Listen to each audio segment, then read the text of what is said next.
Welcome back to Sleep Theories, where the lights are low, the world outside has gone quiet, and the only thing left to do is close your eyes and listen. Before we begin tonight, I want to say a quick thank you to Patrick, who suggested tonight's topic. You asked for the Phoenix Lights, and you asked for the version of the story that lives underneath the version everybody thinks they know. So that is exactly what we are going to do tonight. Thank you for sending it in. And thank you for being part of this strange little community of ours. So get comfortable, turn the lights down or off, let your shoulders drop away from your ears, let your jaw unclench, take one slow breath in and let it out even slower and let tonight go. We are going to Arizona. We are going to the 13th of March in the year 1997. And we are going to talk about the night that thousands of people looked up at the same time. This is the Phoenix Lights, the night they hid the sky. Before the story begins, imagine the desert. Not the desert of postcards, all orange rock and dramatic sunset. The other one, the one that exists after dark when the heat has finished bleeding out of the ground and the air turns thin and cold and clean. The kind of clean you can taste. The kind of air that carries sound too well so that a truck on a highway 4 miles away sounds like it is idling in your driveway. In March, Arizona nights are cool. The days can climb toward 80 degrees, but the moment the sun drops behind the mountains, the temperature falls like something dropped down a well. People go inside, they turn on their televisions, they start dinner, they put children in bathtubs and complain about work and let the day fold itself up and put itself away.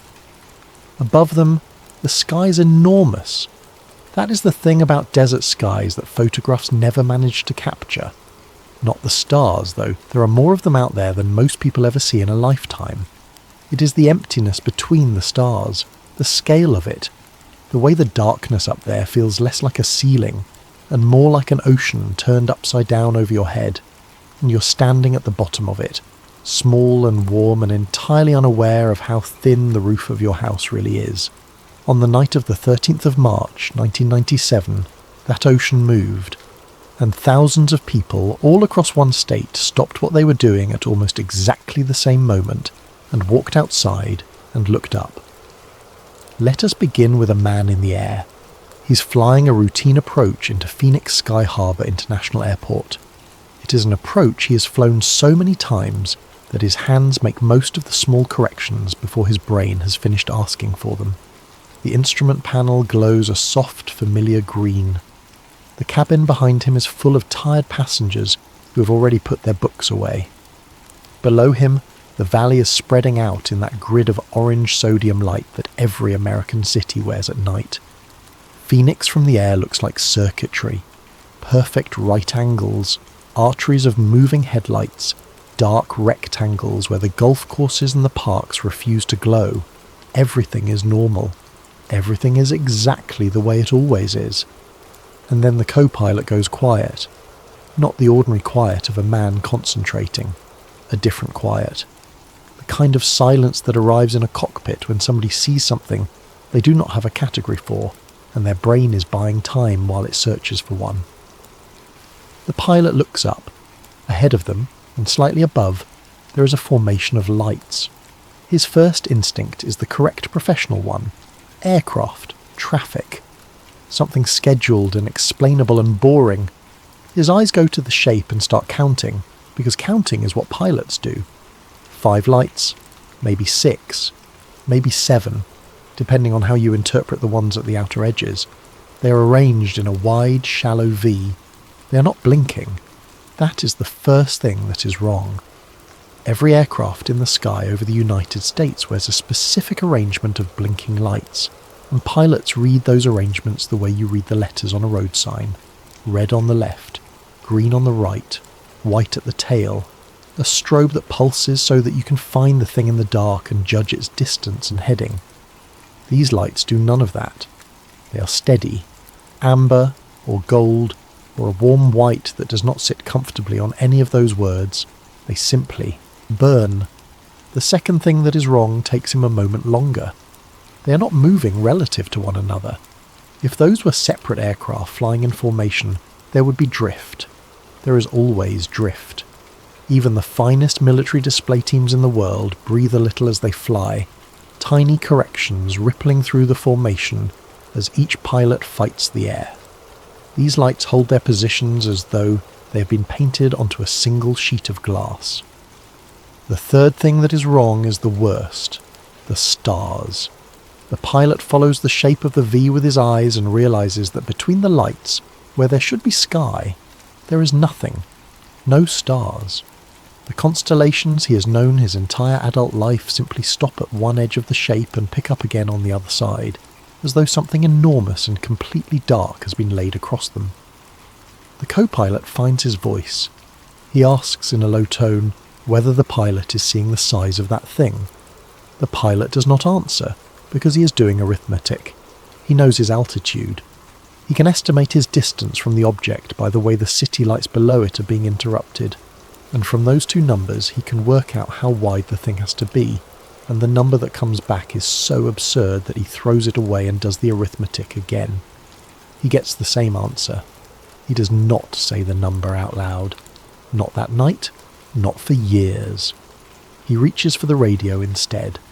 Air traffic control acknowledges. Their voice is calm, professional, unhurried, and for one brief exchange there is a completely ordinary conversation about unusual lights in the airspace north of the field. Another aircraft chimes in. Someone else has eyes on it too.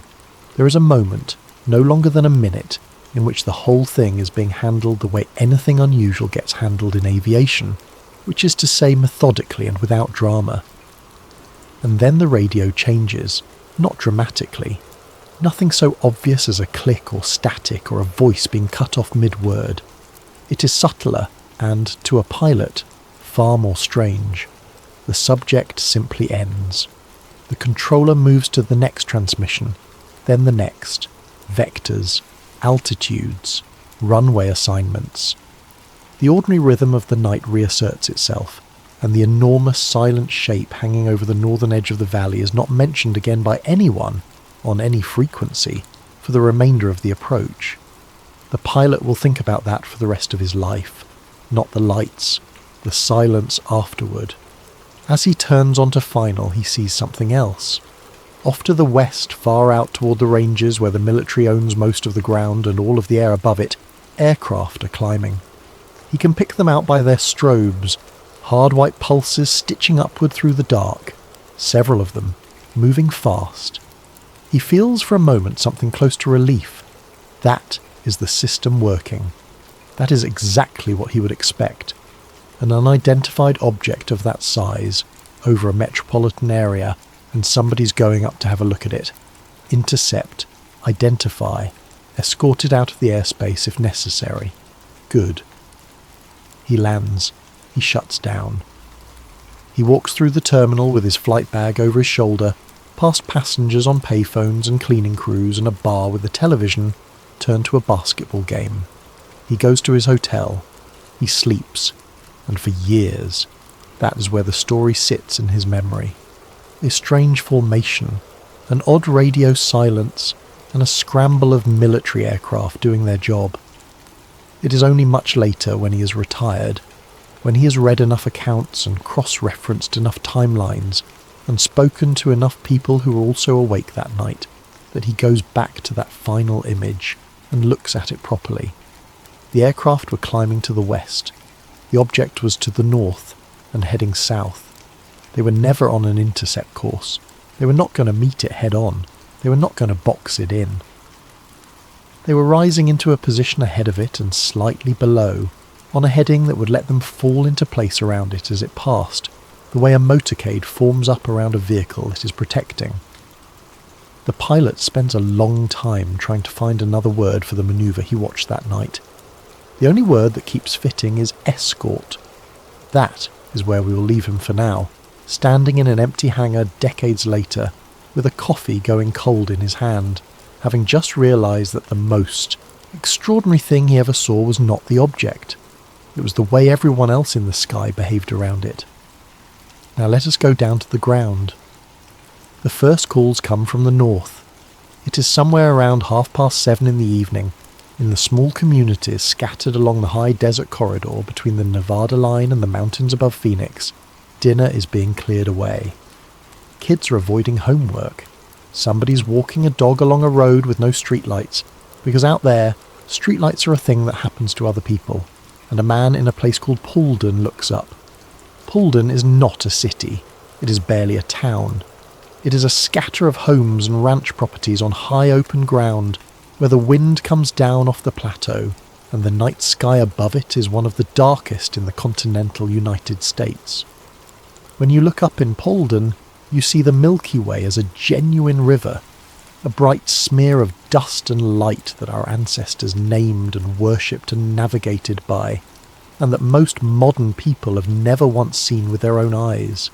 The man is not a UFO enthusiast. He has never called anyone about anything in the sky in his life. He is simply outside doing something ordinary, and he glances up. There are lights coming down from the northwest, 4 of them, maybe 5, moving together in a formation that is impossible to mistake for stars because stars do not travel, and impossible to mistake for aircraft because aircraft make noise. He waits for the sound. That is the detail he will repeat to everyone who ever asks him about it. He stood there, in the freezing high desert air, with his head tilted back, and he waited for the sound, and it never came.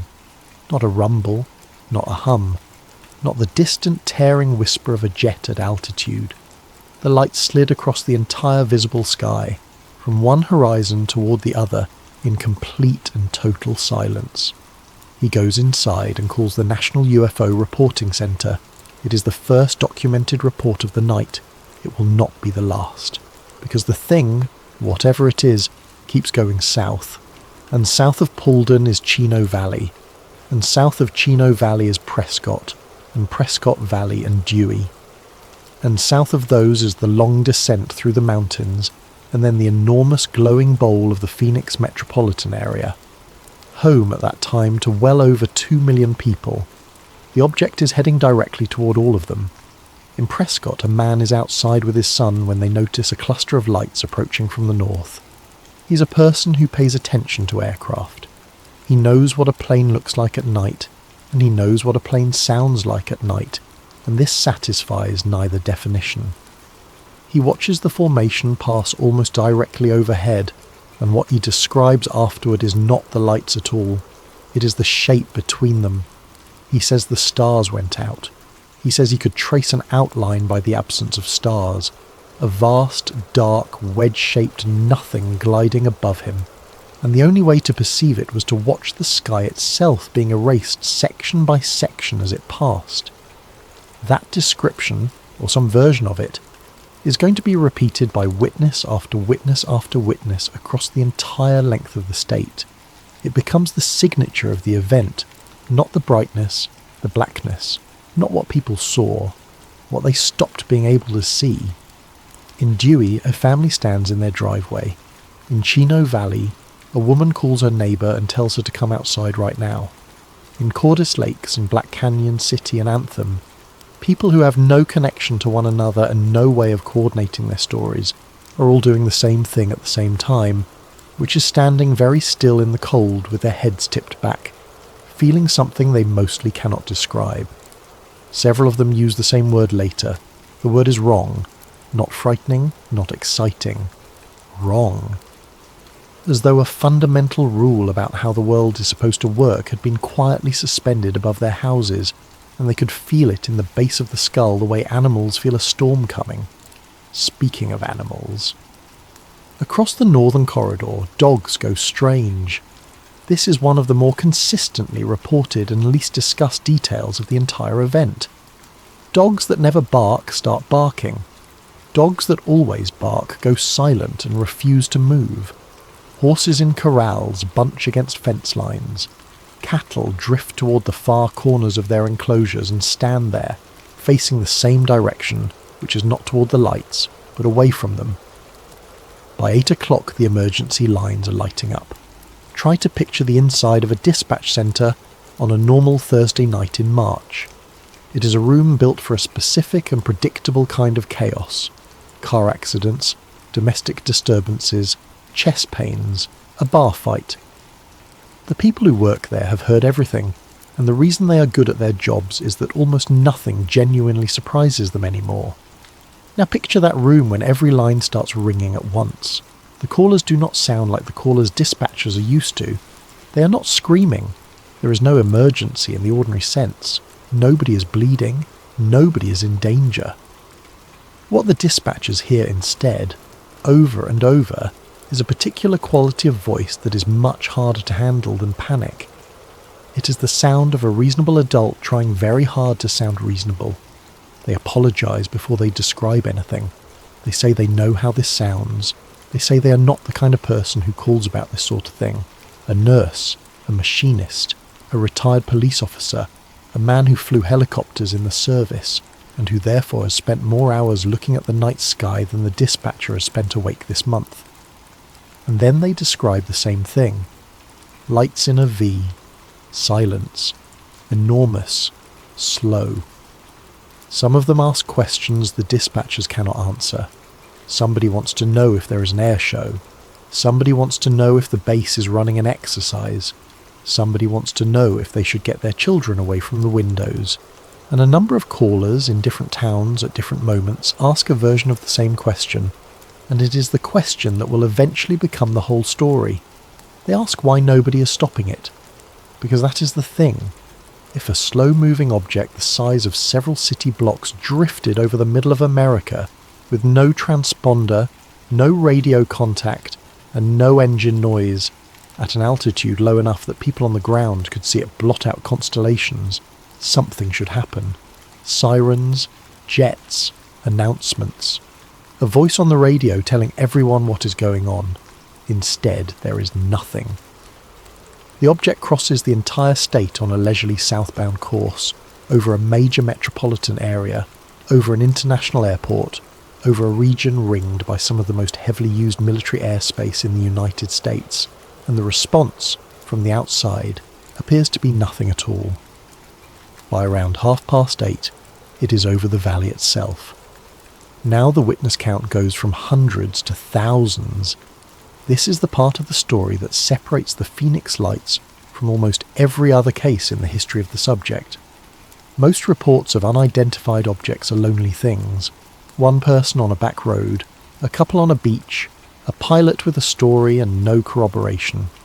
They can be dismissed easily because there is nothing to hold them up. That night, an entire metropolitan area was a witness. People saw it from freeway overpasses and stopped their cars on the shoulder. People saw it from restaurant parking lots. People stood on the flat roofs of apartment buildings. A father woke his children and carried them outside in pyjamas because he understood, in some instinctive way, that this was going to matter later. Neighbours who had never spoken stood together on lawns. A woman in Phoenix later described a moment that is, to me, the emotional centre of the whole event. She said the strange part was not the object. The strange part was the sound of a city noticing something at the same time. She said she could hear, from her own front yard, doors opening up and down the street.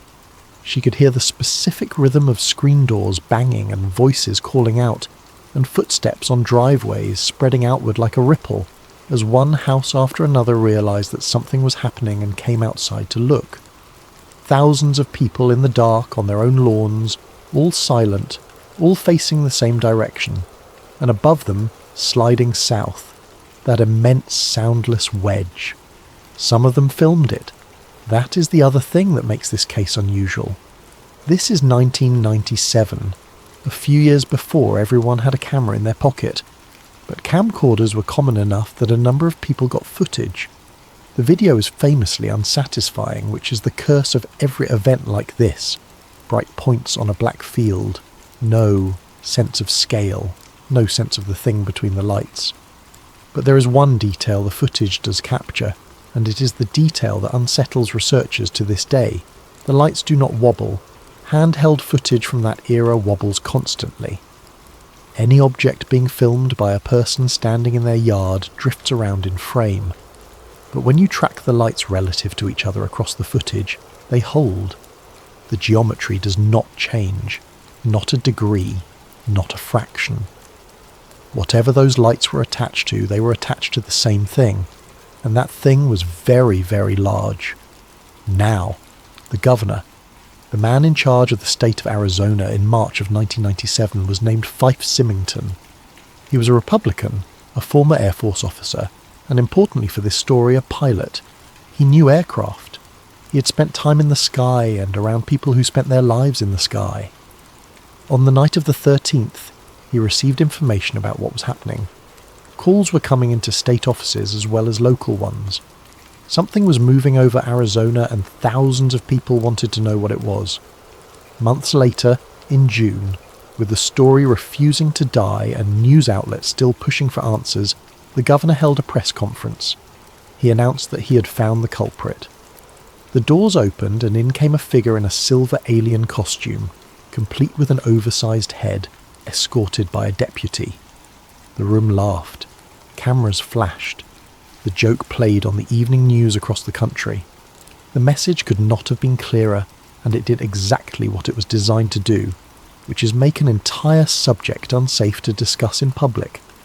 If you were a serious professional in Arizona in the summer of 1997, that press conference told you something very specific.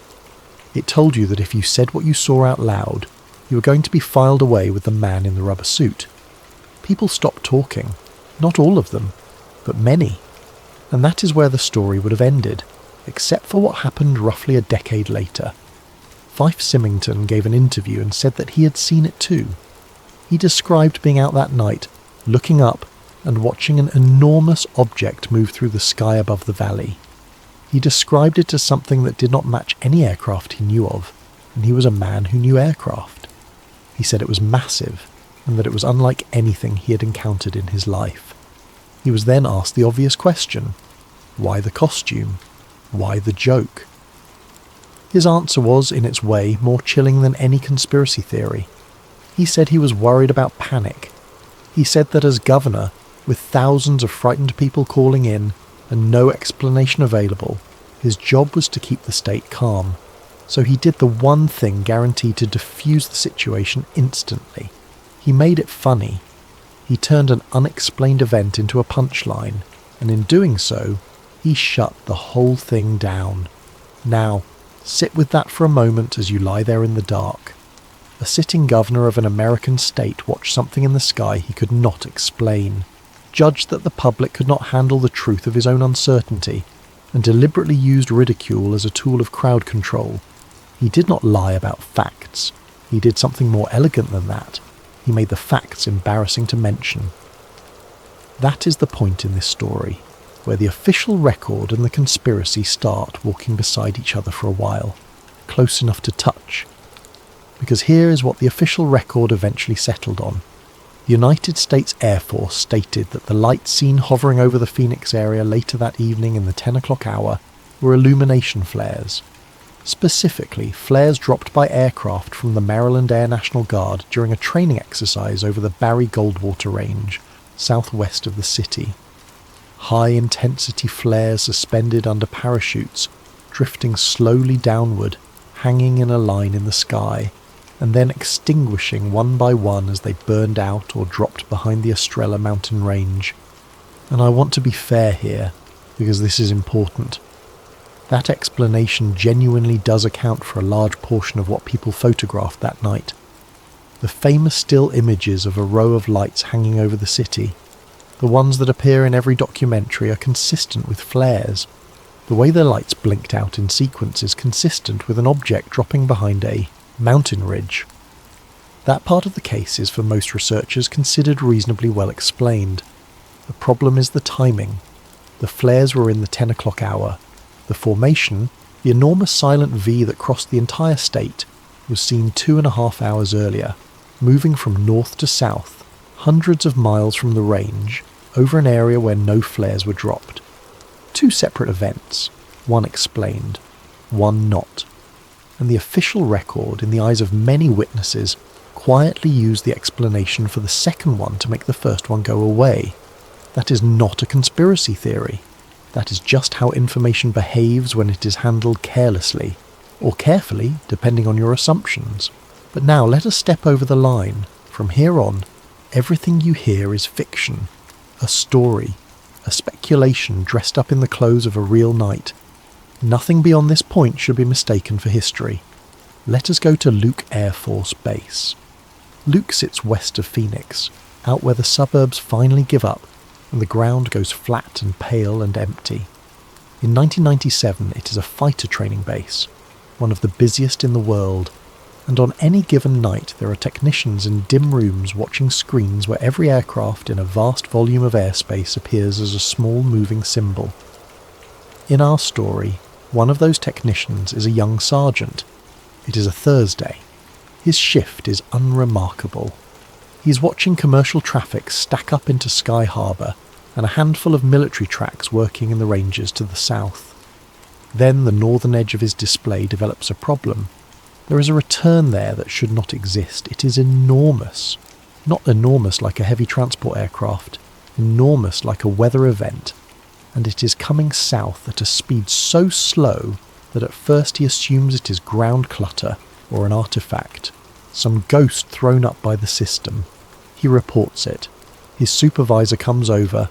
They look at it together and do the thing that professionals do when the instruments say something impossible, which is start checking the instruments. While they are doing that, the phone rings. Then it rings again, then a third line. The base is getting calls from civilians, from local police, from other facilities. Everyone is asking the same question, and the sergeant, watching that vast slow return crawl down the middle of his screen, realises that the instruments are not malfunctioning at all. But that is not the part he will remember. The part he will remember is the second track. At some point after the formation crosses into the southern half of the state, a separate return appears on his display, southwest of the metropolitan area, out over the empty ground where the ranges begin. It does not fly in from anywhere. It does not approach from the horizon. It simply is there, one sweep after not being there, and it is descending. He watches the altitude readout tick downward, not falling, not tumbling, a controlled, deliberate, absolutely steady descent, the numbers rolling down at a rate so consistent that it looks less like an aircraft and more like an elevator. He calls it out. His supervisor does not respond the way he expects. There is no confusion, no scramble to verify.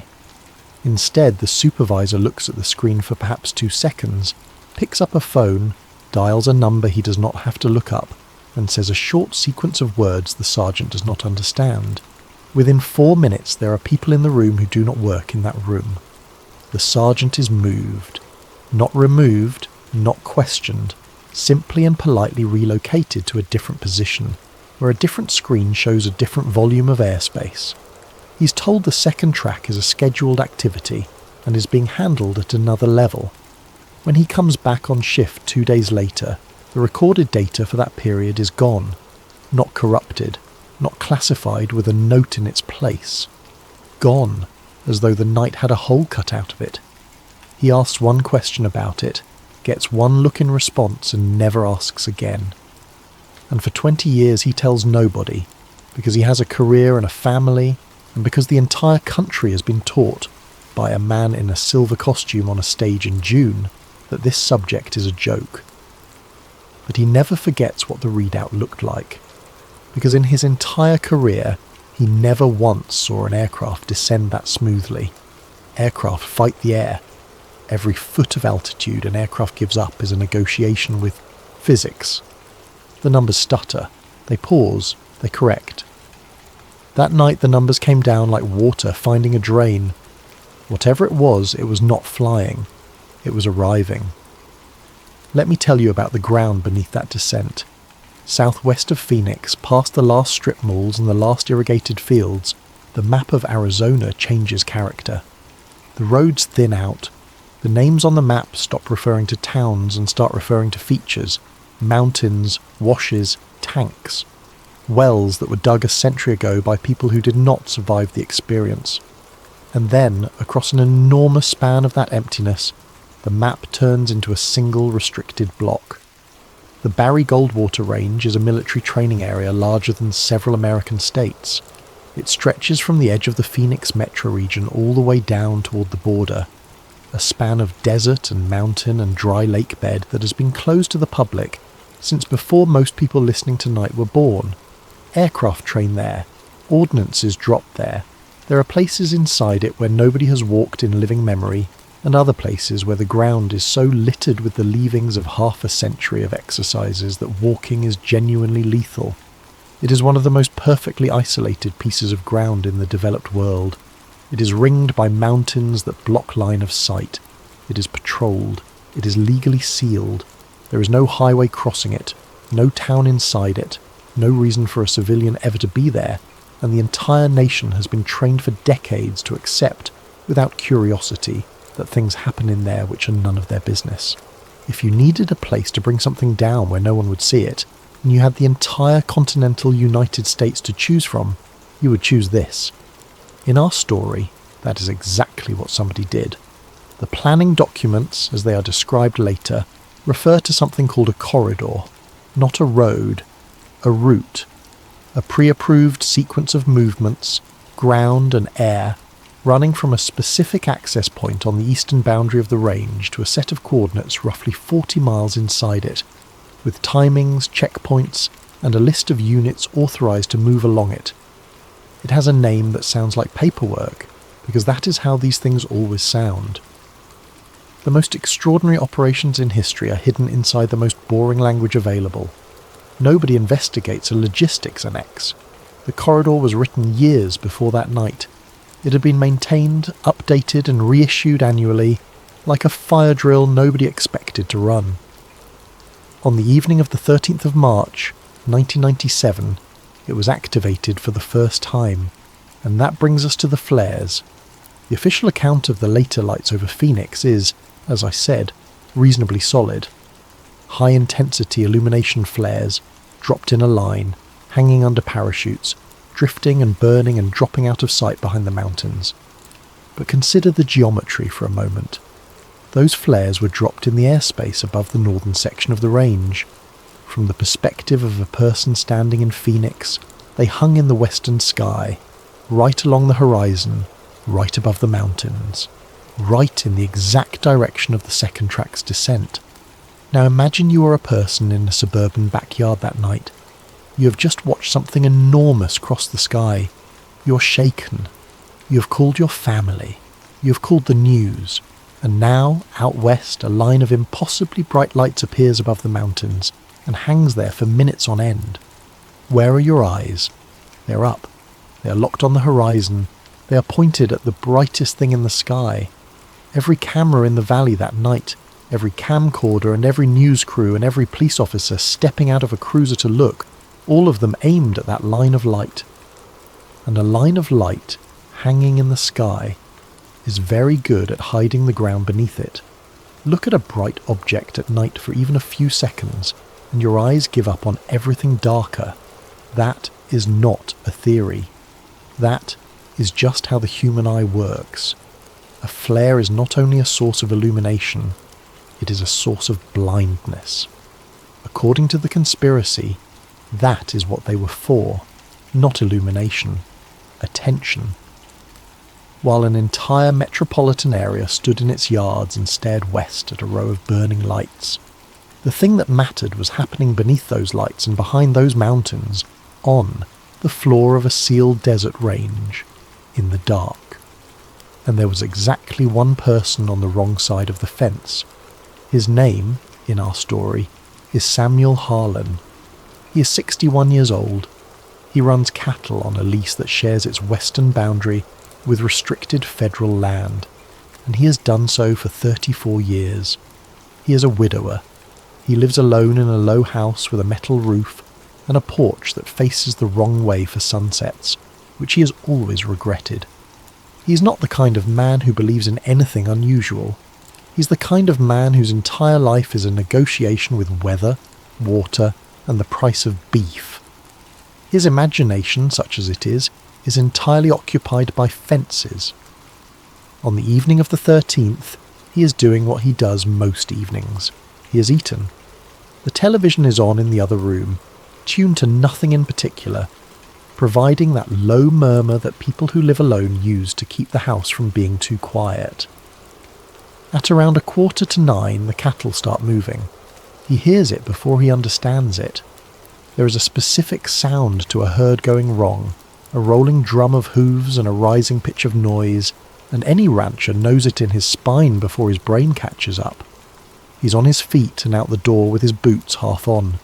The herd is running, not drifting, not milling, running, hard, in one direction, and the direction is east, away from the range, away from the mountains. They are pressing against the eastern fence line with enough weight that he can hear the post complaining 1/4 mile away. He shouts at them, which does nothing. Then he notices the dogs. He has 3. They are working dogs, and their entire purpose in life is to be exactly where cattle are being loud. They should be out there already. Instead, they are on the porch, all 3, pressed flat against the boards with their bellies down and their ears back, and when he calls them, not one of them moves. One of them is shaking. He goes back inside for a flashlight and hears that every radio in the house has gone to static. The television in the other room is doing the same thing, a wall of grey noise where a picture used to be. The little transistor radio he keeps on the kitchen windowsill, the one he uses for market reports, is hissing. He stands in his own kitchen and feels the hair rise on his forearms, and then the valley turns blue. Not from above. That is the detail he cannot ever get people to understand afterward. It did not come down from the sky like lightning. It came from beyond the western ridge, throwing light upward and outward, so that for perhaps 4 seconds the underside of the entire cloud layer, the ridgeline, his barn, his hands, everything, was lit in a cold, pale blue that had no flicker in it at all. Flame flickers. Lightning stutters. This was constant, like a switch had been thrown. Then it faded. Not abruptly. It dimmed, evenly and smoothly over several seconds, and the darkness that came back afterward was darker than before, the way it always is after your eyes have been given something bright to look at. Sam Harlan does what any rancher in America would do at that moment. He assumes it is a fire, because that is the only thing out there that makes light, and a fire on that ground, in that wind, with his herd on the wrong side of it, is the single worst thing he can imagine. He grabs the flashlight and the truck keys and drives up the track to the top of his own ridge, and he gets out and he looks west. There is no fire. There is an object in the air roughly 2 miles away above the flat, and it is coming down. He describes it later in the flattest possible language, which is what makes his account so hard to dismiss. He says it looked like a shape with lights on it. He says he could not tell what colour it was because it did not seem to have a colour, only edges. He says it was big, and when pressed on how big, he compares it to the grain elevator in the town where he was born, and then, after a long pause, says that maybe it was bigger than that. It descends without sound. No engines, no rotor wash, no roar of displaced air, not even the high whine of something electrical under load.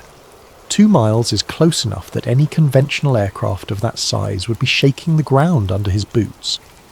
He hears the wind. He hears his own truck ticking as it cools. That is all.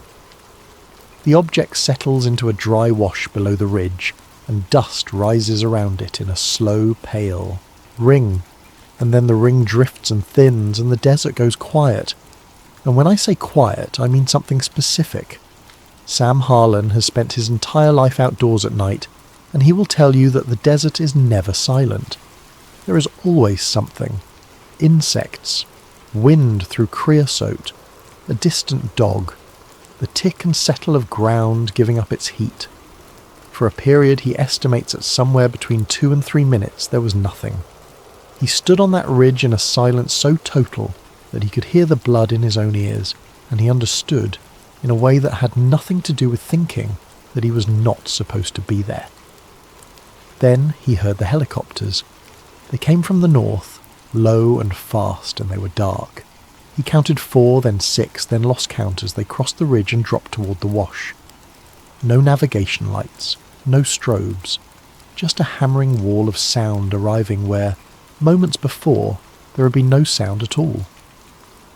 Behind them, on the ground, the trucks came. Sam Harlan stood on his own ridge, on his own land, in the dark, and watched a convoy move along a track he'd assumed nobody used anymore. Heavy flatbeds with low loaders, vehicles with plating on them, 2 buses with their windows blacked out, which is the detail that stayed with him the longest, because a bus means people, and a blacked out bus means people who are not supposed to see where they're going, or people who are not supposed to be seen. The convoy went through the boundary gate and into the range. He waited on that ridge for a long time. He does not know how long. Long enough that his hands got cold on the truck door and he did not notice. Nothing came back out. He drove home. He did not sleep. At dawn he went out again and looked west, and there was nothing to see, because there is never anything to see out there, and by then even he was starting to talk himself out of it. 2 days later, 2 men came to his door. They were polite. They were not in uniform. They said there had been an aircraft incident in the training area, and that debris may have been scattered, and they asked, in the pleasant tone of people who have asked this question many times, whether he had found anything unusual on his property. He said no. They gave him a phone number and told him to call if that changed. And then one of them, on the way back to the vehicle, said something that Sam Harlan turned over in his head for the rest of his life. He said it casually, the way you say something that does not matter.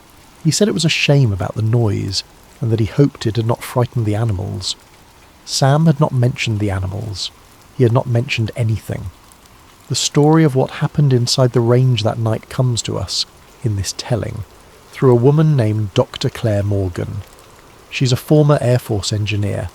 She spent 11 years in aerospace materials work, most of it dull, some of it classified, all of it conducted inside a system where the most important skill is knowing which questions have no upside. She leaves the service in the early 2000s and moves into private research, and she becomes interested in the way careful people become interested in things, in a very specific anomaly. Not lights, not sightings, paperwork. Her insight is a simple one, and it is the reason her fictional investigation feels so plausible. She reasons that no matter how secret an operation is, it still has to be paid for, staffed, supplied, and cleaned up. Aircraft have to be fueled, personnel have to be housed, equipment has to be signed out and signed back in, and every one of those transactions leaves a residue in the mundane administrative record, because you can classify the mission, but you cannot classify the diesel. So she does not look for the secret, she looks for its shadow. And in a set of routine logistics records covering the spring of 1997, she finds a designation that does not appear in any published program list, tucked between entries about hangar maintenance and vehicle servicing. Project Sunset. The description attached to it, when there is one, is Aerospace Recovery Logistics Support. That is a phrase engineered to make your eyes slide off it. It sounds like a team that goes and picks up crashed drones. But she starts building a timeline of every date Project Sunset appears in the record. There are 9 dates over a 14-year span, and every single one of them, without exception, falls within 72 hours of a documented cluster of unexplained aerial sightings somewhere in the American Southwest. Not near them, within them. The 13th of March, 1997, is one of the 9. What she pieces together about the recovery itself is fragmentary, which is exactly how she would expect it to be. There is no single document that says what was found. There is instead a scatter of ordinary records that describe, collectively, something extraordinary. There are requisitions for cutting equipment, which is normal for a crash recovery. Then there are follow-up requisitions for different cutting equipment, escalating in capability over the course of 2 days, ending with a request for industrial diamond abrasives and a plasma unit normally used in heavy shipbuilding. Whatever they were trying to get into, they could not get into it. There is a materials analysis request that includes a line item Morgan has never seen on a crash recovery form in her life. It asks for lattice imaging at atomic scale. That is not the sort of test you run on aircraft wreckage.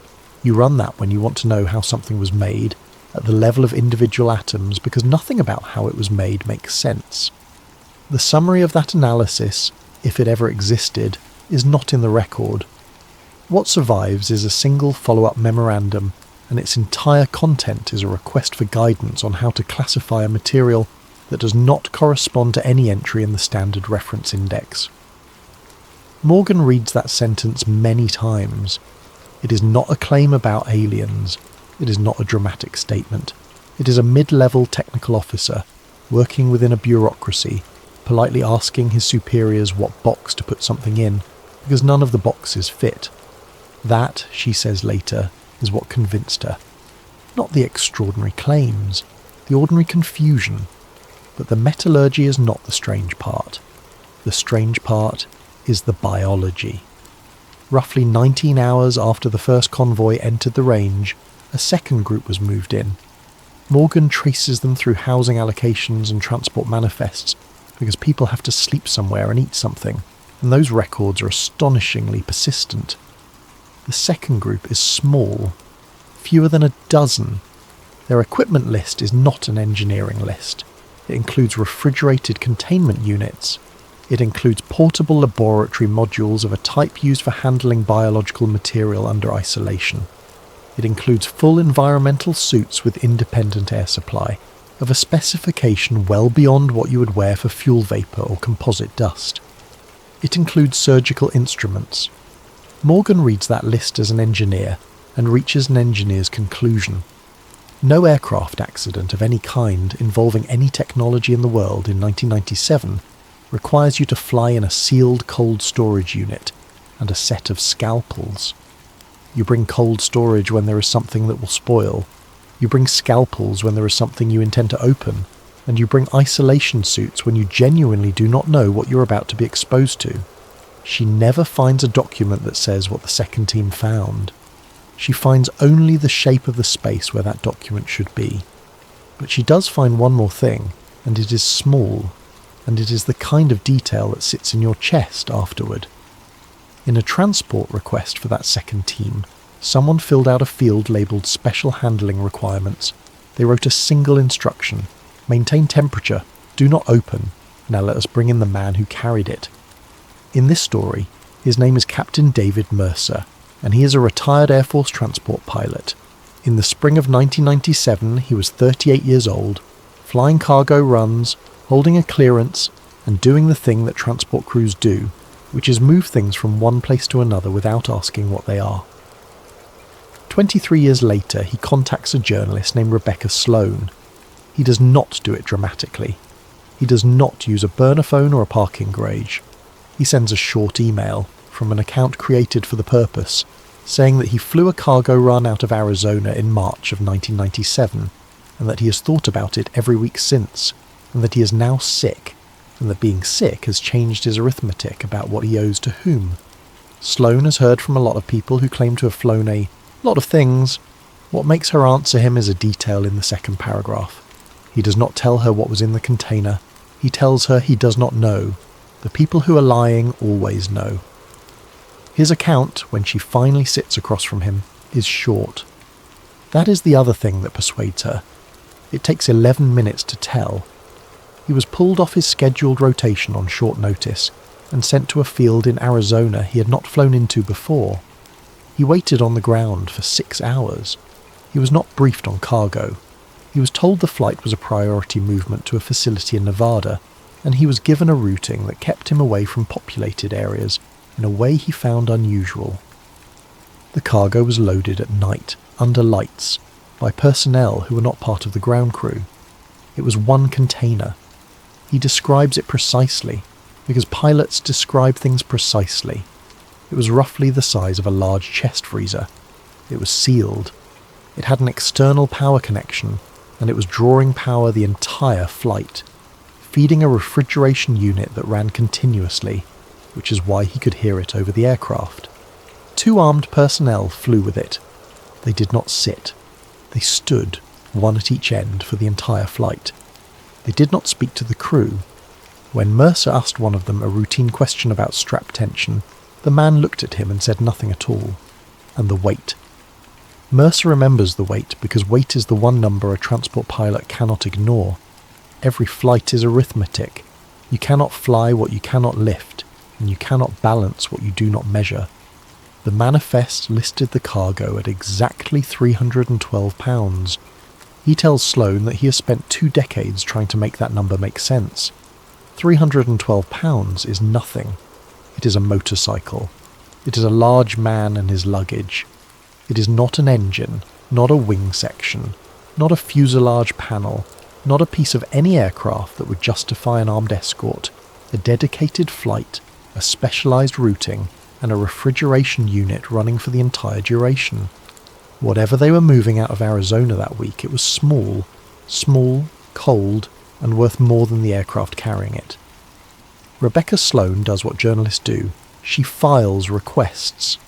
Under the Freedom of Information Act, she asks a series of agencies for radar records, communications logs, and flight activity data covering the evening of the 13th of March, 1997, over the state of Arizona. The responses take months. Some take years, and what comes back is not a wall of refusal. That is the part she finds most interesting. A flat refusal would be simple. A flat refusal is a door, and doors can be pushed on.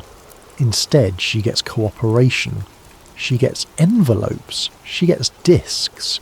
She gets pages of tracking data, some of it genuinely useful, some of it redacted in the ordinary way, all of it delivered with the polite institutional shrug of an organisation that has nothing to hide and is happy to prove it.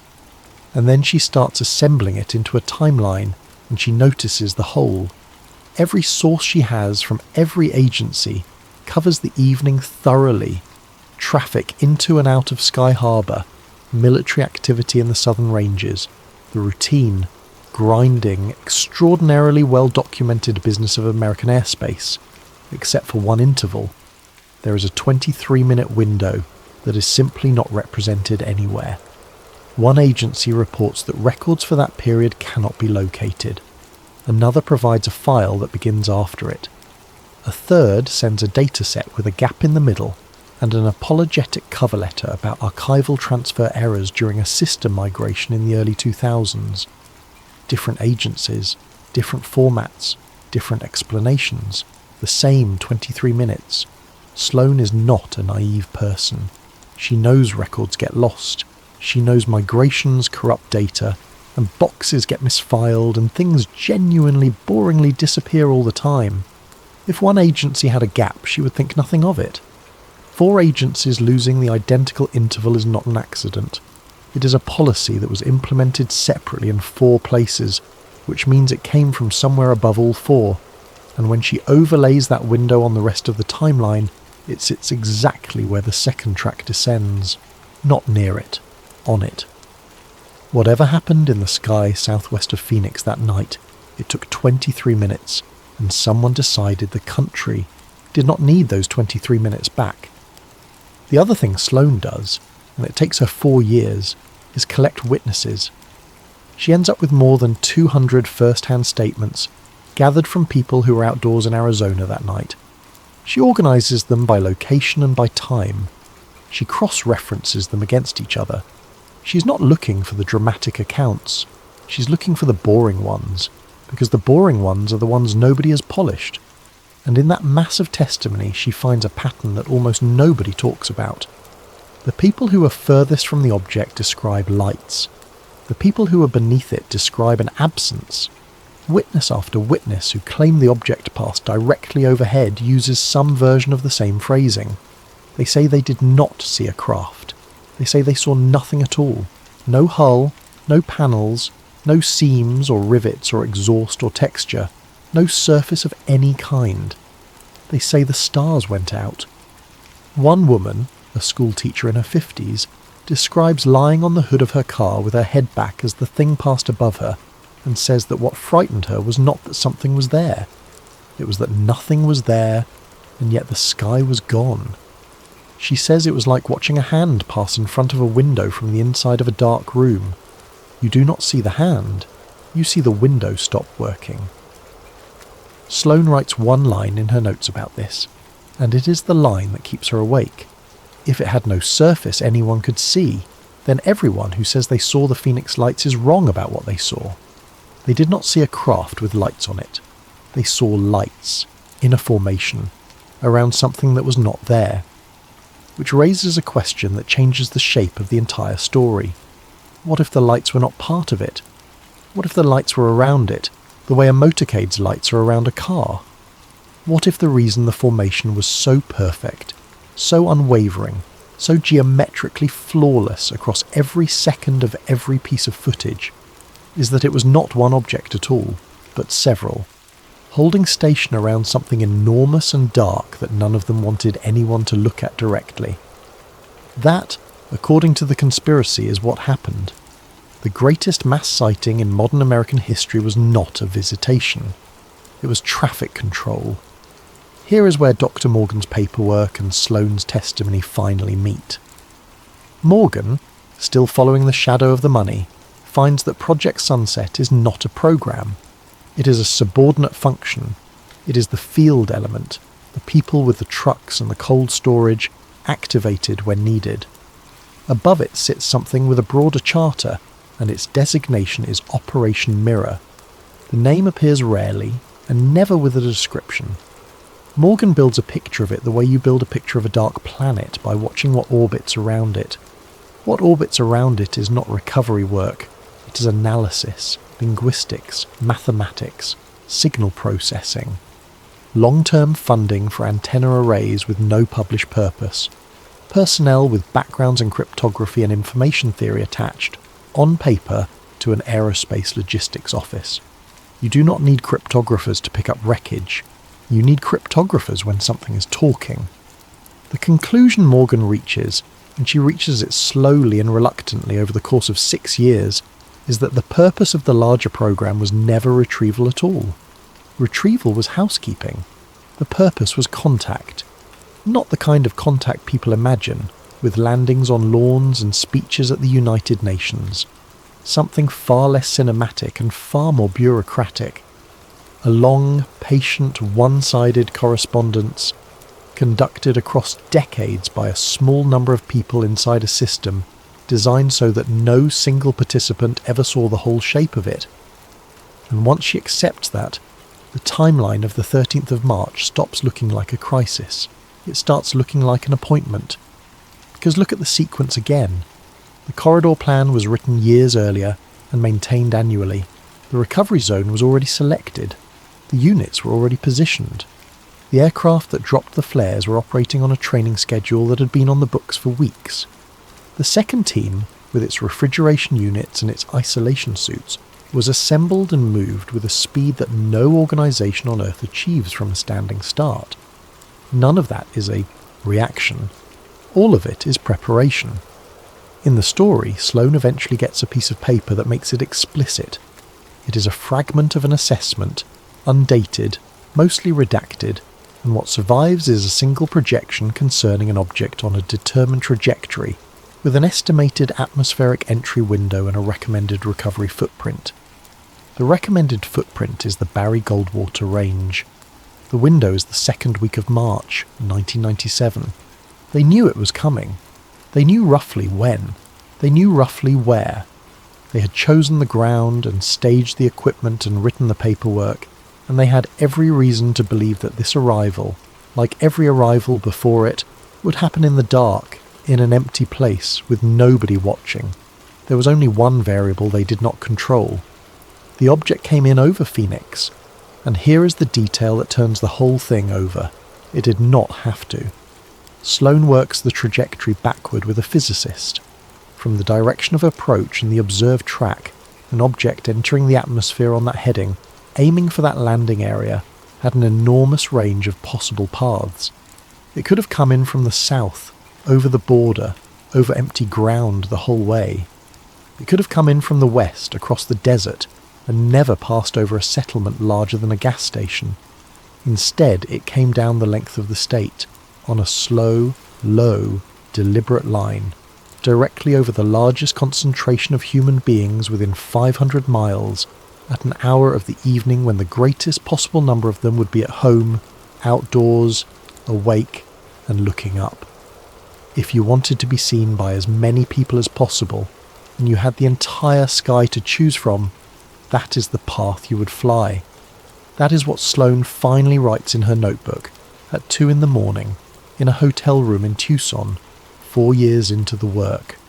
She writes that the object wanted witnesses, and somebody else spent the rest of that night and the following 20 years making sure the witnesses could be laughed at.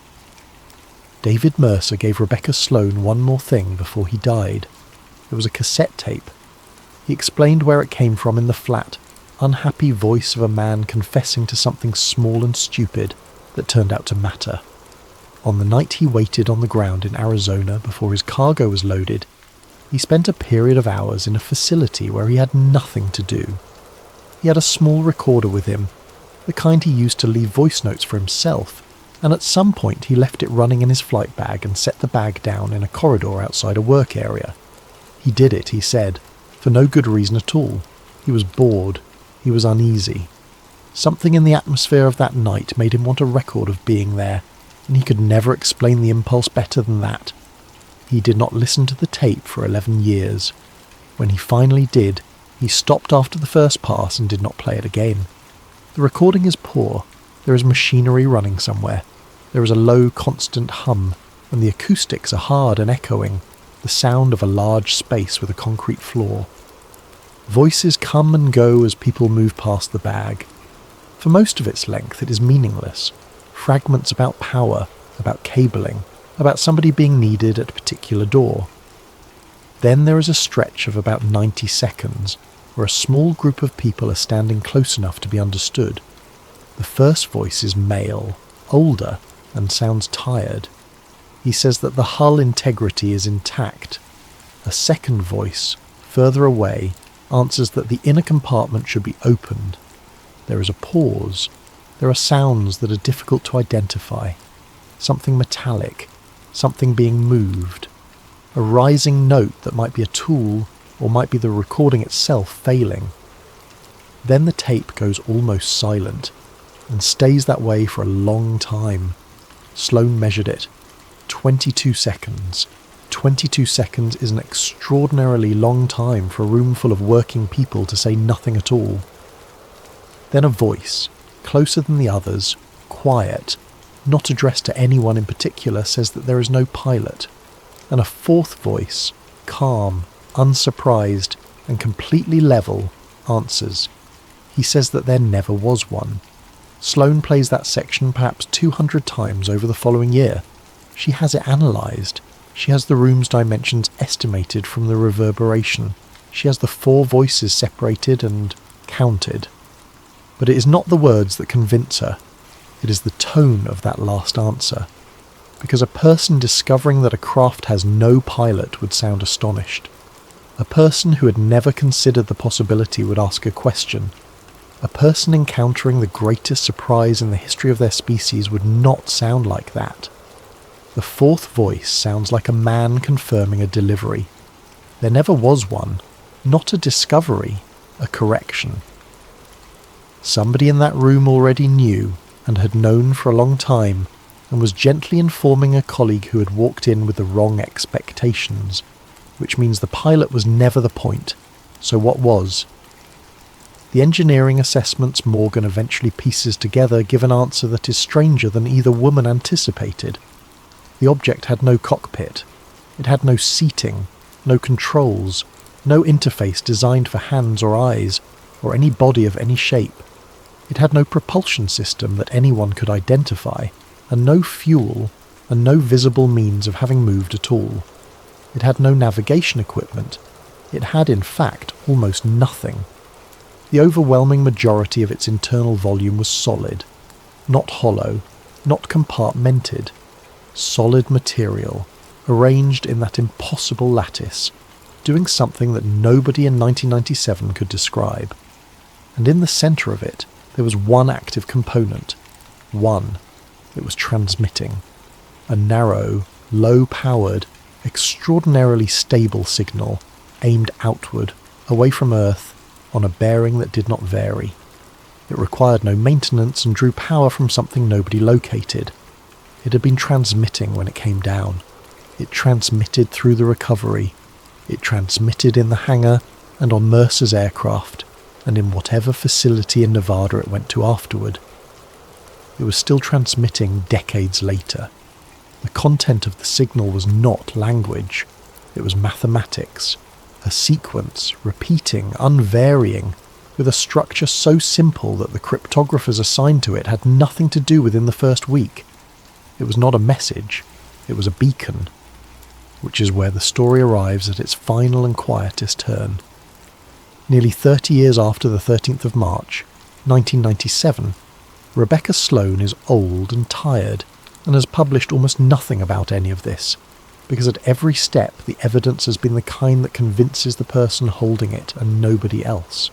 She has one loose end left, the signal structure, the sequence itself. She has never been able to make it mean anything, because she has been trying to read it as information, as words or coordinates, or a description of something. One night, unable to sleep, she stops trying to read it and simply plots it. Values against time, the most boring thing you can do with a data set. And the shape that appears on the page is a line, descending. The sequence is not a message. It is not a signature or a location or a greeting.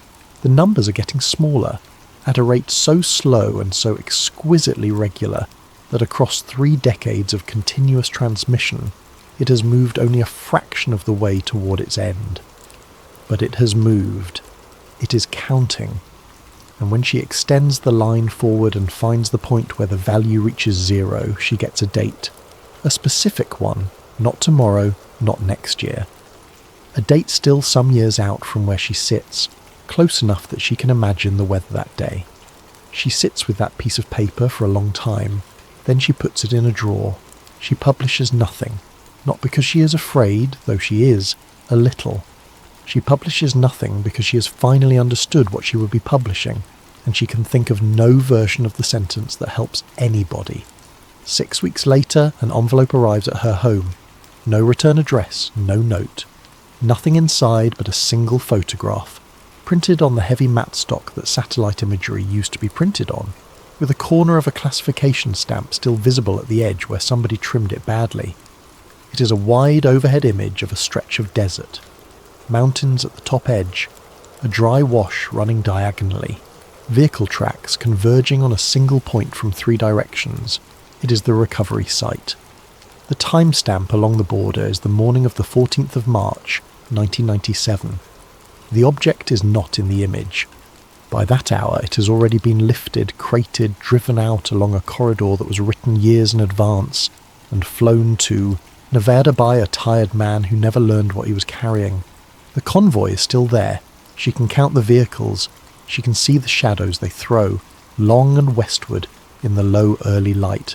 And beside them, perhaps 300 yards off, on open ground, there is a second shape. It is not a vehicle. It casts a shadow that does not match anything else in the frame. It is not covered, or crated, or surrounded. Nobody appears to be near it. Nobody appears to be attending to it at all. It is simply there, at the edge of the site, in the daylight, in the open, watching.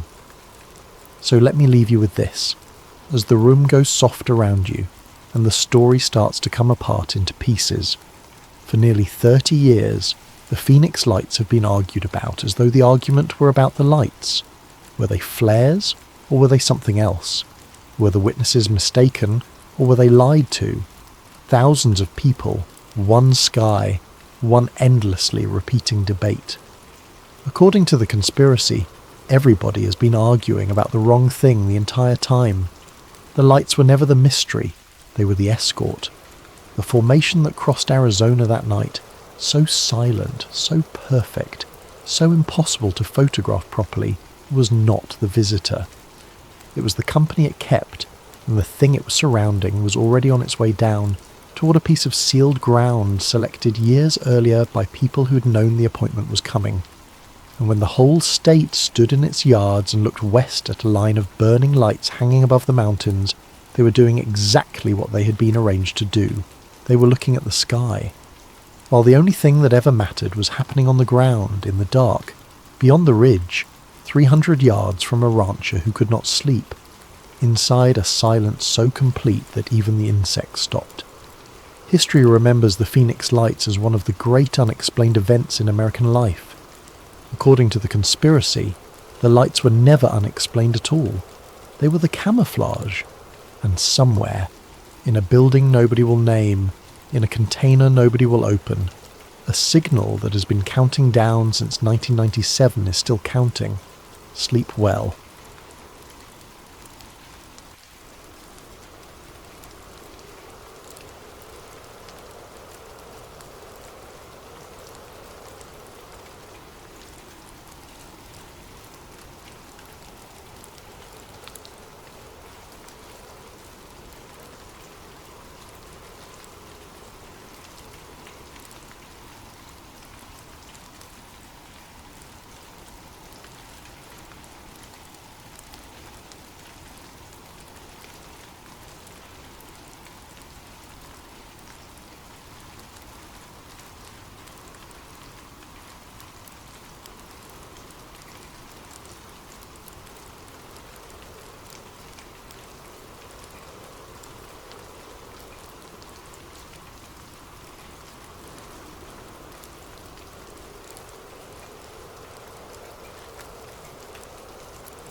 Hey everyone, before we dive into tonight's story, I want to ask you something.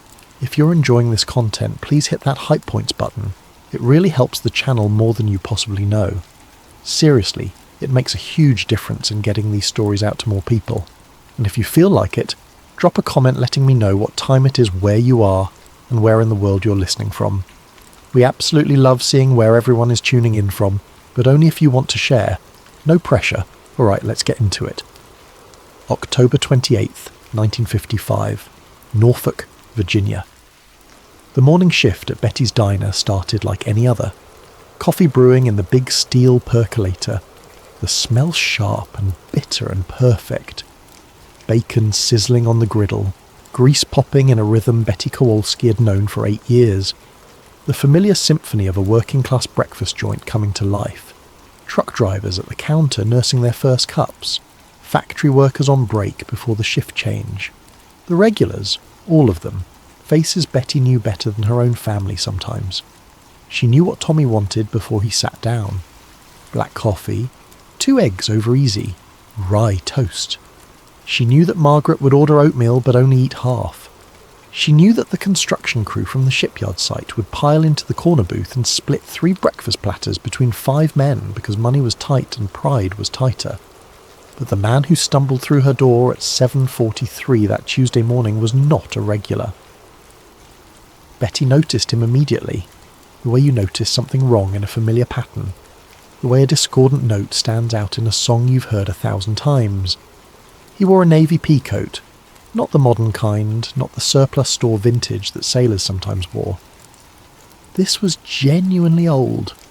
The wool was thick and heavy, the kind they stopped making after the war because it cost too much and weighed too much, and modern sailors didn't need that kind of protection anymore. The buttons were tarnished brass, not the polished kind. The collar was worn smooth from years of use, decades maybe. It looked like it belonged in a museum, carefully preserved behind glass with a placard explaining what sailors wore during World War II. But this coat wasn't preserved. It was worn. Recently worn. There was lint on the shoulders, a fresh coffee stain on the cuff. It smelled like mothballs and salt air, and something else Betty couldn't quite place. Something like ozone, like the air before a lightning strike. The man's face was pale, not the healthy pale of someone who worked indoors, but the waxy pale of someone who'd been sick for a long time, or scared for a long time. His eyes were the worst part. They darted around the diner like he was seeing it for the first time, taking in details with desperate intensity. The chrome napkin dispensers, the red vinyl booth seats, the clock on the wall shaped like a coffee cup. He stared at the clock for a full 10 seconds, mouth slightly open, like he couldn't believe what it was telling him. Betty grabbed a menu and a coffee pot, put on her professional smile, the one that said she'd seen everything, and nothing surprised her anymore. She approached his booth. "Morning, hun. Coffee to start?" The man didn't answer, didn't seem to hear her. He was staring at his hands now, turning them over slowly like he was checking to make sure they were still attached. His fingers were trembling. "Sir, you okay?" Betty set the coffee pot down, genuine concern replacing the professional smile. Something was very wrong here. The man finally looked at her, his eyes focused with visible effort. "What year is it?" Betty felt a chill run through her despite the warmth of the diner.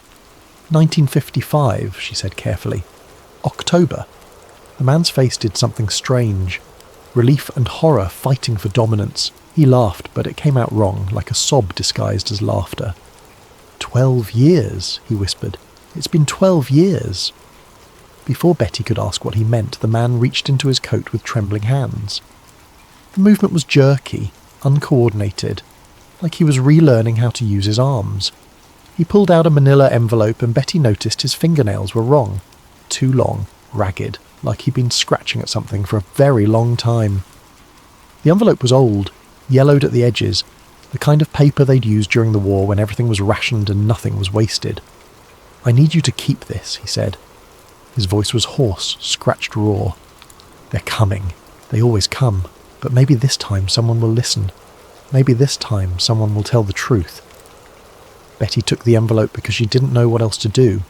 The paper felt strange under her fingers, too dry, too fragile. "Who's coming? What are you talking about?" The man gripped her wrist suddenly with surprising strength. His skin was cold. "I was on the Eldridge, the visibility test. October 43, Philadelphia. We were there when they turned on the field. We were there when everything went wrong." The diner had gone quiet. Betty hadn't noticed when the conversation stopped, but they had. Everyone was watching now. Tommy at the counter, coffee forgotten. The construction crew, forks suspended halfway to their mouths. Margaret with her hand frozen on her water glass. All of them sensing that something was happening, something they'd tell their families about later, something that would become a story they'd repeat for years. That's when the two men in dark suits walked through the door. They didn't storm in, didn't announce themselves. They simply appeared, and the quality of the air in the diner changed. Betty would think about it later, try to explain it to the police and to herself, and eventually to the journalist who'd come asking questions. The best she could describe it was that the temperature dropped. Not, dramatically, not enough to see your breath. Just a sudden coolness, like someone had opened a freezer door somewhere nearby. The suits were unremarkable. Dark grey, well-tailored but not expensive. The kind of suits that middle management wore, the kind designed to be forgotten 5 minutes after you stopped looking at them. The men themselves were the same. Average height, average build, average faces. Betty couldn't have described them if someone put a gun to her head. Not their hair colour, not their eye colour, not a single distinguishing feature. But the sailor knew them. His entire body went rigid when he saw them. The colour drained from his already pale face. His hand released Betty's wrist and started trembling so badly he had to grip the edge of the table to steady himself. "They found me," he whispered. His voice was barely audible, thick with resignation and fear. "They always find us. Doesn't matter where we go. Doesn't matter how long we run. They always find us." He looked at Betty one more time and she saw tears in his eyes. "Don't let them take it. Please, don't let them bury this again. We deserve to be remembered. We deserve to be real." The men in suits moved with practiced efficiency. No badges shown, no explanations given, no acknowledgement of the other customers watching. They simply took the sailor by the arms, one on each side, and guided him toward the door. He didn't resist, didn't fight. His body went limp between them, like a puppet with cut strings. But at the door he stopped, used what must have been his last reserve of strength to turn his head, to look back at Betty one final time. "We were buried in the field," he said. His voice was clear now, carrying across the silent diner. Every person there heard it. Every person there would remember. Tell them we were buried in the field. Tell them we were real. Tell them we existed. Then he was gone. The suits, the sailor, all of it disappeared through the door. Betty rushed to the window in time to see a black sedan pull away from the curb. She looked for the license plate, some detail to report, to hold on to. to prove this had actually happened. There was no plate, just smooth metal where the plate should have been. The diner stayed quiet for a long moment. Then everyone started talking at once. What was that? Who were those men? Should someone call the police? Did you see his face? Did you hear what he said? The questions overlapped, voices rising, everyone trying to make sense of what they'd witnessed. Betty stood there with the envelope in her hands, feeling its impossible lightness, its terrible weight. She looked down at it. The handwriting on the front was shaky, written by someone whose hands wouldn't stop trembling. To whoever finds this, we were there. We were buried in the field. Her hands shook as she opened it. Inside were 3 items, each one a small piece of impossible truth. First, a photograph. Black and white, the edges worn soft from handling. A naval destroyer photographed from the dock, the morning sun catching the grey paint of her hull. The image was slightly out of focus, taken quickly, without time for proper framing, but the hull number was clear. DE-173. Betty didn't know ships, didn't know naval designations, but she knew numbers, and these numbers were stamped clearly on the bow, the USS Eldridge. Second, a slip of paper with coordinates written in the same trembling hand. Numbers and letters that meant nothing to Betty, but would later be identified by people who understood such things as coordinates, marking waters off the Philadelphia Naval Shipyard. Third, a date. Just a date.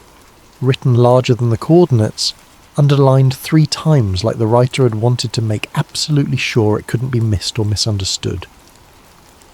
October the 28th, 1943. Betty looked at the calendar behind her counter. October the 28th, 1955. Exactly 12 years to the day. The sailor's words echoed in her mind. It's been 12 years. She didn't know about the Philadelphia experiment, didn't know the legends, the stories, the whispered rumours that had circulated among certain circles for years. She was a diner owner in Norfolk, Virginia, not a conspiracy theorist, not someone who paid attention to fringe theories about government experiments and wartime secrets.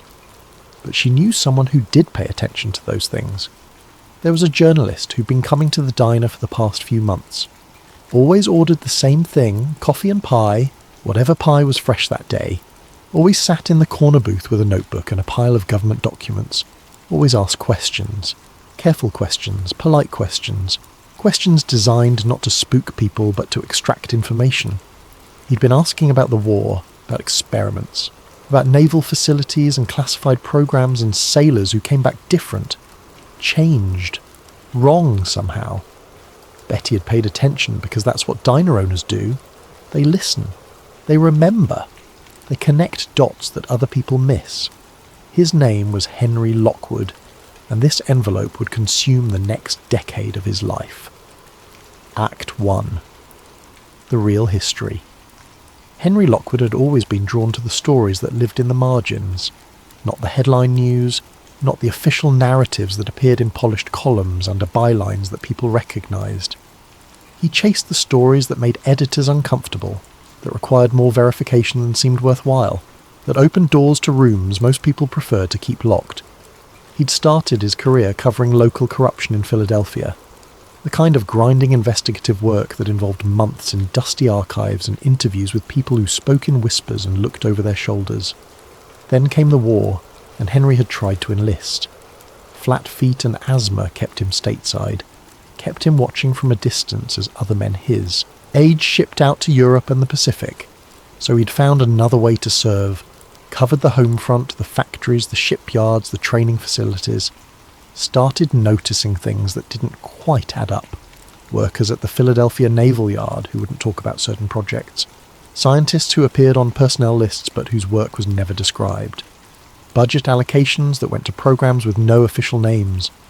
After the war, he'd pivoted to covering what came next, Operation Paperclip, the government's recruitment of Nazi scientists. He'd broken a story about a rocket engineer who'd used slave labour and was now living comfortably in Huntsville, Alabama, building missiles for the army. The story had gotten him death threats and a Peabody nomination in the same week. By the time Betty Kowalski called him about the envelope, Henry Lockwood was exactly the kind of journalist that government agencies watched carefully and ordinary sources trusted implicitly. He'd earned a reputation for protecting his sources, for getting details right, for not publishing until he was absolutely certain. He drove to Norfolk the same day Betty called, listened to her story, took notes in his precise shorthand, asked clarifying questions that revealed he was taking this seriously. He examined the envelope, the photograph, the coordinates, the date. Didn't dismiss it, didn't jump to conclusions, just absorbed the information with the careful attention of someone who'd learned that the truth usually hid in details other people overlooked. "Tell me about the sailor," Henry said, pen poised over his notebook. "Physical description, anything distinctive you remember."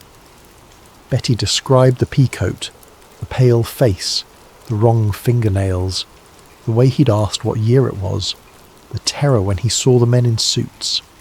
"And the suits," Henry pressed. "Can you describe them?" "That's the thing," Betty said. "I can't. I saw them.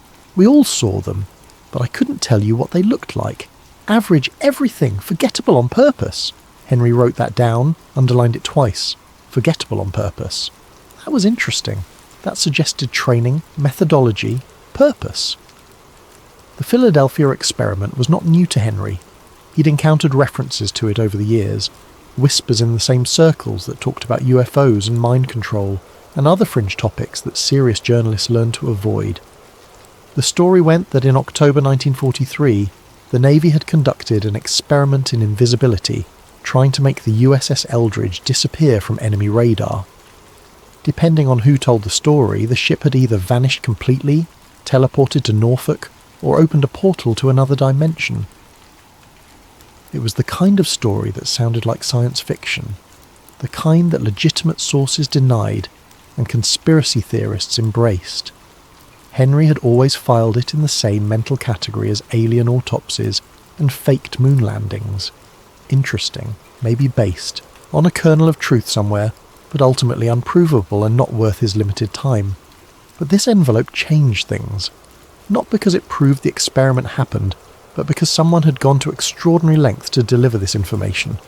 Someone had been scared enough, desperate enough to walk into a random diner and hand classified material to a stranger, and someone else had cared enough to send suits to retrieve that person within minutes. That suggested the story wasn't just fringe theory. It suggested there was something real underneath the legend, something worth protecting, something worth covering up. Henry started with the basics. The photograph showed the USS Eldridge. That much was verifiable. He travelled to Washington, to the Naval History and Heritage Command, the repository of Navy records and documentation, filed the proper requests, showed the proper credentials, and gained access to the official record of the USS Eldridge. The ship was real. Cannon-class destroyer escort, hull number DE-173, commissioned on August 27, 1943 at the Newark shipyard of the Federal Shipbuilding and Dry Dock Company. Standard armament for the class, designed for anti-submarine warfare and convoy escort duty. Crew complement of approximately 215 officers and men. The official record showed routine service, shakedown cruise, equipment trials, convoy duty in the Atlantic, Mediterranean operations in 44 and 45, survival of the war, transfer to Greece in 51 as part of the military assistance program, renamed Leon, continued service in the Hellenic Navy until decommissioning in the early 70s. Nothing unusual, nothing classified, just another warship with an unremarkable history written in bureaucratic precision. But Henry had learned to read between the lines of official records. He'd learned that what wasn't said was often more important than what was. And the deck logs for October 1943 had some very interesting omissions. Every naval vessel kept detailed daily logs, position reports, weather observations, activities, drills, personnel changes, equipment maintenance. The logs were supposed to be comprehensive, a minute-by-minute record of shipboard life that would allow historians to reconstruct exactly what happened on any given day. Henry had read hundreds of deck logs in his career. He knew the rhythm of them, the standardised language, the level of detail that was considered normal. The Eldridge's logs for September and November 1943 matched that standard. Position fixes given to the minute, activities described in detail, weather recorded multiple times per day. But October was different. The entries were sparse, vague in a way that felt deliberately vague. Position reports gave general areas instead of specific coordinates. East Coast operations instead of exact latitude and longitude. Activities were summarised instead of detailed. Equipment trials and maintenance, instead of descriptions of what equipment was being tested or what maintenance was being performed. And for October 28th, the date on the envelope, the date the sailor had mentioned, the entire entry read, routine maintenance and equipment testing, Brooklyn Navy Yard, no incidents to report. Henry stared at that entry for a long time. No incidents to report was an interesting phrase. It wasn't standard log language. Usually if nothing notable happened, you simply didn't mention it. You listed the routine activities and moved on. But no incidents to report suggested that someone had anticipated there might be incidents, had specifically wanted to make clear for the record that there had not been incidents, had used language that almost invited speculation about what those incidents might have been. It was the kind of phrase that appeared after investigations, after questions from higher up the chain of command, after someone had demanded clarification about something that may or may not have happened. Henry photographed the logs, requested copies through official channels, and started digging into what the Navy had actually been working on in October 1943. World War II had accelerated technological development in ways that were hard to overstate. Radar, sonar, proximity fuses, jet engines, atomic weapons. The line between science fiction and science fact had blurred almost completely. If you'd told someone in 1935 that in 10 years there would be flying bombs, self-guided torpedoes, and weapons that could destroy entire cities with a single explosion, they would have laughed at you. By 1943, the impossible had become routine. Scientists and engineers were pushing boundaries that had seemed inviolable just years earlier. And the Navy, facing submarine warfare that was bleeding the Atlantic supply lines, was willing to try almost anything that might give them an edge. Degaussing was real. Henry found extensive documentation about it. The technique involved wrapping ships in electromagnetic coils that would neutralize the vessel's magnetic signature, protecting against magnetic mines and making submarine detection more difficult. It was standard technology by mid-war, installed on hundreds of ships, completely unclassified. Radar countermeasures were real. Early attempts to reduce radar cross-section, experimental coatings and hull modifications, anything that might make a ship harder to detect on enemy screens. Some of it worked, some of it didn't, but the research was extensive and mostly documented. But then Henry found something that made him pause. Buried in a filing cabinet in the Office of Naval Research Archives, yellowed and forgotten, was a memo dated April 1957, 14 years after the alleged experiment. The subject line read, "Response to inquiry regarding alleged teleportation. Experiment, USS Eldridge, October 1943. Henry's hands trembled slightly as he photographed the document.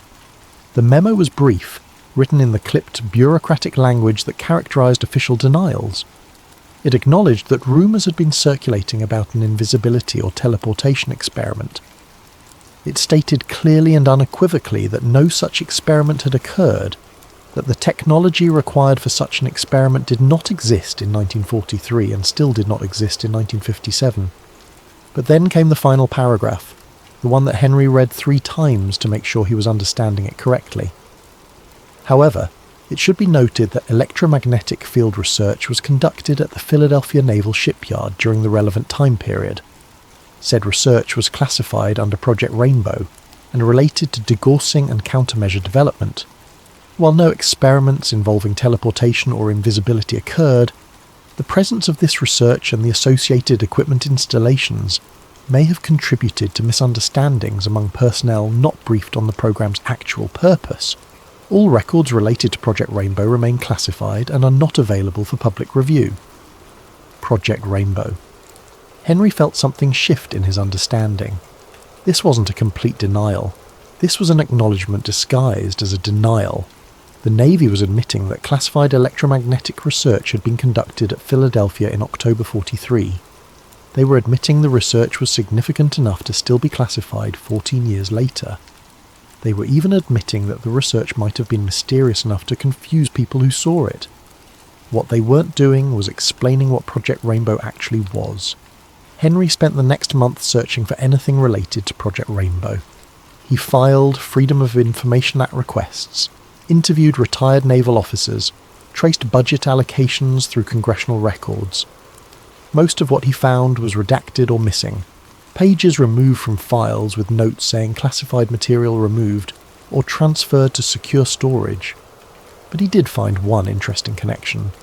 Rainbow was indeed a real naval code name, used not just for one project but as an umbrella designation for multiple countermeasure research programs. Radar jamming, magnetic camouflage, acoustic deception, anything designed to make enemy detection more difficult or confused. Which raised an obvious question.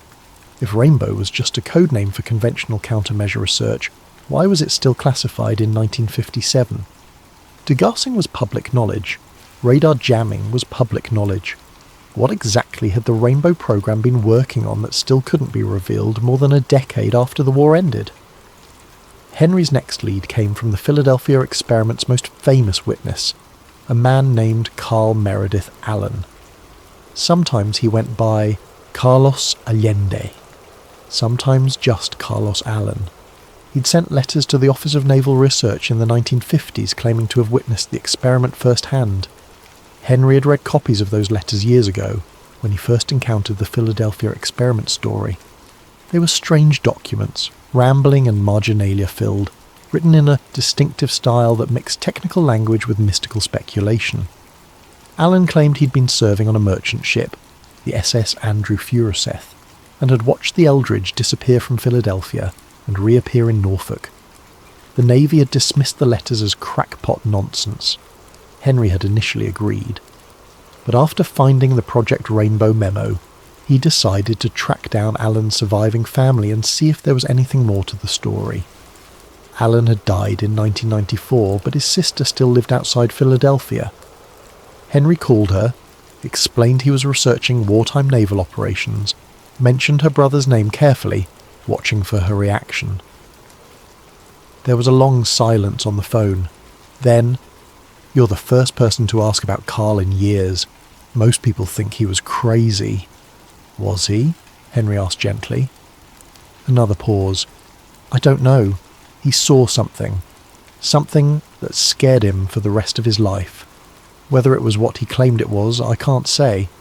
But he wasn't lying. He believed every word he wrote." Henry drove to Pennsylvania the next day. Allen's sister Margaret met him at a coffee shop. She was in her 70s, cautious, protective of her brother's memory, but also tired of carrying the burden of his obsession alone. He started talking about it in the late 40s, Margaret explained. Would wake up from nightmares, describing this green light, this horrible humming sound. He'd draw diagrams of ships surrounded by coils, said the Navy was experimenting with things they didn't understand, that they'd opened something they couldn't close. Did he keep any records, notes, journals, anything? Margaret hesitated. He kept a diary, made me promise not to let anyone see it while he was alive. Said it was too dangerous, but he's been gone for years now, and I'm old. I'd rather someone knew the truth, whatever the truth is, than let it die with me. She went to her car, returned with a leather-bound journal. The cover was water-stained, the pages yellowed. The title on the first page, written in careful script, Project Rainbow Observations. Henry's pulse quickened. Carl Allen, the supposed crackpot, had used the exact code name that appeared in classified Navy documents. A code name that wasn't public knowledge in the 1950s. A code name he couldn't possibly have known unless he'd actually encountered it somewhere. Somehow. "May I make copies?" Henry asked. Margaret nodded. "That's why I brought it. I want someone to know. I want someone to care." Henry spent 3 days going through the diary, photographing every page, taking notes, cross-referencing details with what he'd already learned. The journal was exactly as strange as Alan's letters had been. Parts of it were lucid, detailed observations of ships and dates and locations. Other parts devolved into paranoid speculation about government surveillance and parallel dimensions. But scattered throughout were specific technical details that felt authentic. References to electromagnetic coils and vacuum tubes, descriptions of equipment being transferred from Philadelphia to Brooklyn in late October 1943. Mentions of scientists and mathematicians working on classified Navy projects. And one entry, dated November 1943, that made Henry stop breathing for a moment. Met a sailor today outside a bar in Philadelphia. He approached me when he saw my merchant marine jacket. Said he'd been on the Eldridge during the test. Wouldn't give his name. Said they'd been ordered not to talk, that there would be consequences if anyone found out. But he was scared. Needed to tell someone. Described the field activation, the green-blue light that surrounded the ship. The way the air seemed to crack and fold. He said it worked at first. Said the ship actually disappeared from view. But then something went wrong. The field became unstable. Some of the crew started hallucinating, seeing things that weren't there. Others experienced time skipping forward in jumps, missing minutes. He said 2 men walked through a bulkhead without meaning to, just stepped forward and passed through solid steel like it wasn't there. When the field finally collapsed and they could see properly again, one of those men was embedded in the metal. They had to cut him out. He died screaming. The Navy called it a training accident, but it wasn't an accident. It was the field. The field did something to reality itself. The sailor said the surviving crew members were examined by Navy doctors who diagnosed them with disorientation, sensory confusion, temporary psychological breaks. But he said it was more than that. Said they'd gone somewhere else during the test, brought something back with them. Something that watched them. Something that followed them. He begged me not to tell anyone. Said if I cared about him, I'd forget we ever talked. Then he left. I never saw him again. If anyone ever asks, I'll say this conversation never happened. But I'm writing it here because someone needs to know. Someone needs to remember that we're not alone in the world. There are spaces between spaces, and the Navy opened a door to one of those spaces in October 1943. ASTI 2, the first cracks in the story. The coordinates from the envelope led Henry to the Delaware River, to a section of waterfront that had once been part of the Philadelphia Naval Shipyard. The facility had been decommissioned decades ago, its functions transferred to other locations, its real estate carved up and sold off. What had been a vital military installation was now a patchwork of commercial developments, industrial parks, and empty lots waiting for the next round of redevelopment. But this particular stretch of waterfront was different. Henry noticed it as soon as he pulled up. On either side, development had marched forward aggressively. New condominiums, office buildings, warehouses. But here, a gap. A stretch of perhaps 200 yards that had been left completely untouched. Chain-link fence, rust-stained and sagging. Warning signs faded to illegibility. Beyond the fence, nothing but weeds and crumbling concrete and the slow reclamation of nature. It was the kind of gap that raised questions. Why hadn't this land been developed? Who owned it? Why was it sitting empty while valuable waterfront property elsewhere sold for premium prices? Henry had learned to notice gaps like this. They were the bureaucratic equivalent of redacted text in documents. Spaces where something should be but wasn't. Absences that drew attention by their very emptiness. He parked his car, grabbed his camera and found a spot where the fence had rusted through enough to slip past. The ground beyond was uneven, concrete broken and heaved by years of freeze-thaw cycles. Rebar jutted from the ground at angles. Old machinery parts lay half buried in dirt and vegetation. The coordinates led him to what had once been a pier. The structure itself was mostly gone. Wooden pilings rotted away to stumps, decking collapsed into the river. But the foundations remained. Massive concrete mooring points, built to last decades, maybe centuries. The kind of permanent infrastructure the military installed when they expected to use a facility for a very long time. Henry walked the length of what had been the pier, photographing everything, taking measurements, trying to reconstruct what the facility would have looked like in 1943, and that's when he saw the sign. It was mounted on one of the concrete mooring points, barely visible under decades of grime and corrosion, a metal plaque, the kind the military used for designation markers. Henry almost missed it. Would have missed it if the afternoon sun hadn't caught the metal at just the right angle. He scraped at the surface with his car keys, clearing away enough dirt to read the text. The lettering was still sharp, stamped deep into the metal. Restricted area, authorized personnel only, authorization code, Rainbow 1943. Henry's hands were shaking as he photographed the sign. Here it was. Physical evidence, impossible to dismiss or explain away. Project Rainbow hadn't been a filing error or a coincidental code name. It had been significant enough to designate an entire section of the naval shipyard.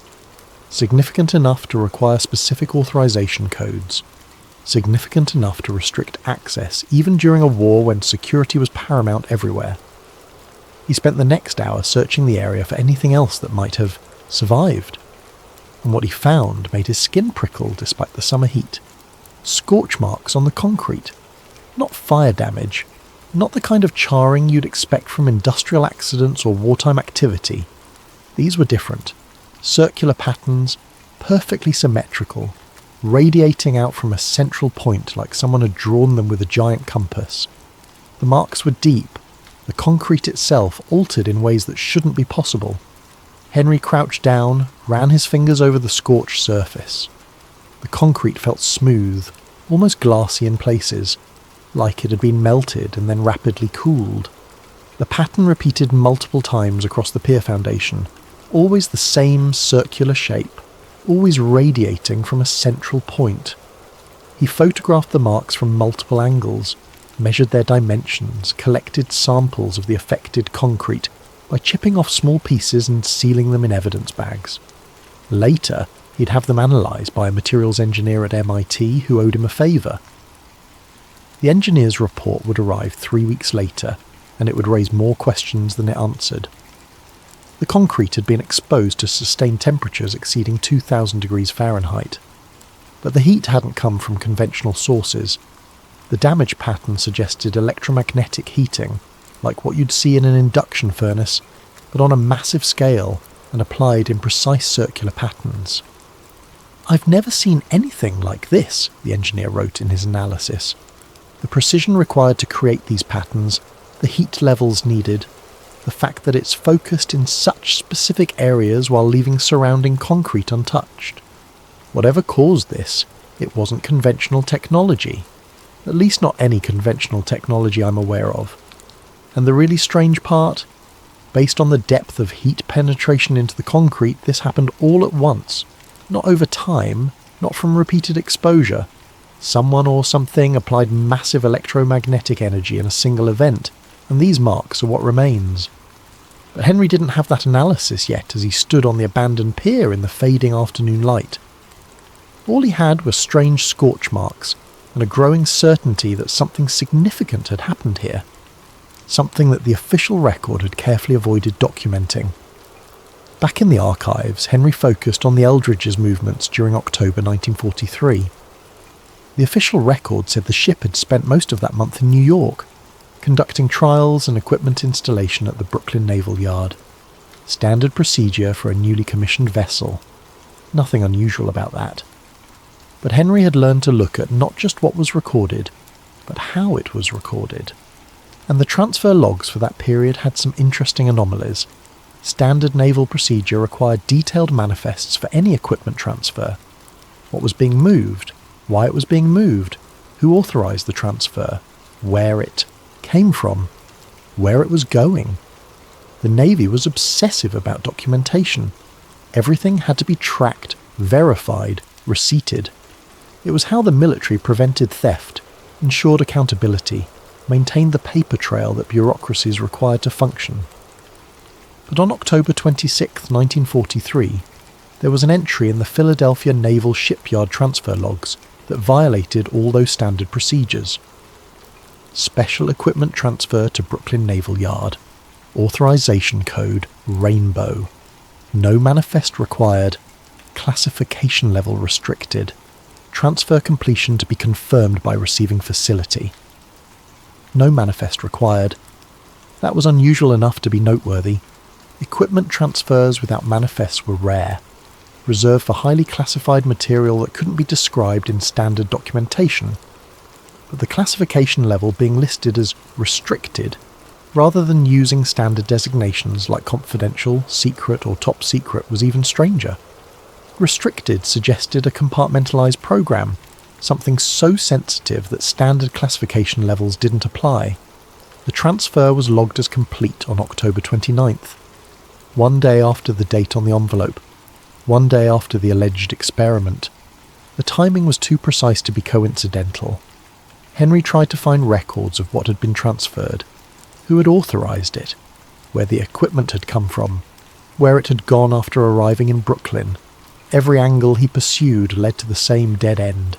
Missing files, redacted documents, transfer records that had been removed from archives with notes saying classified material relocated to secure storage, or simply file not found.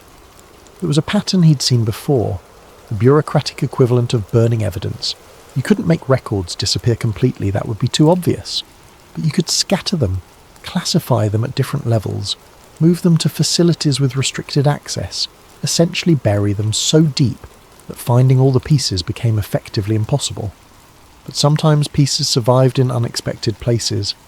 Henry found one such piece in a budget report for the Philadelphia Naval Shipyard Research Division. It was routine financial documentation, the kind of mundane paperwork that got filed and forgotten because no one imagined it would ever be interesting. But buried in a list of consultant payments for the fall of 1943 was an entry that made Henry lean closer to the microfilm reader. Consultant Services, Civilian Mathematician, 3 days, October 25 through October 27, Philadelphia Facilities, Classification Restricted, Payment processed through ONR Special Projects account.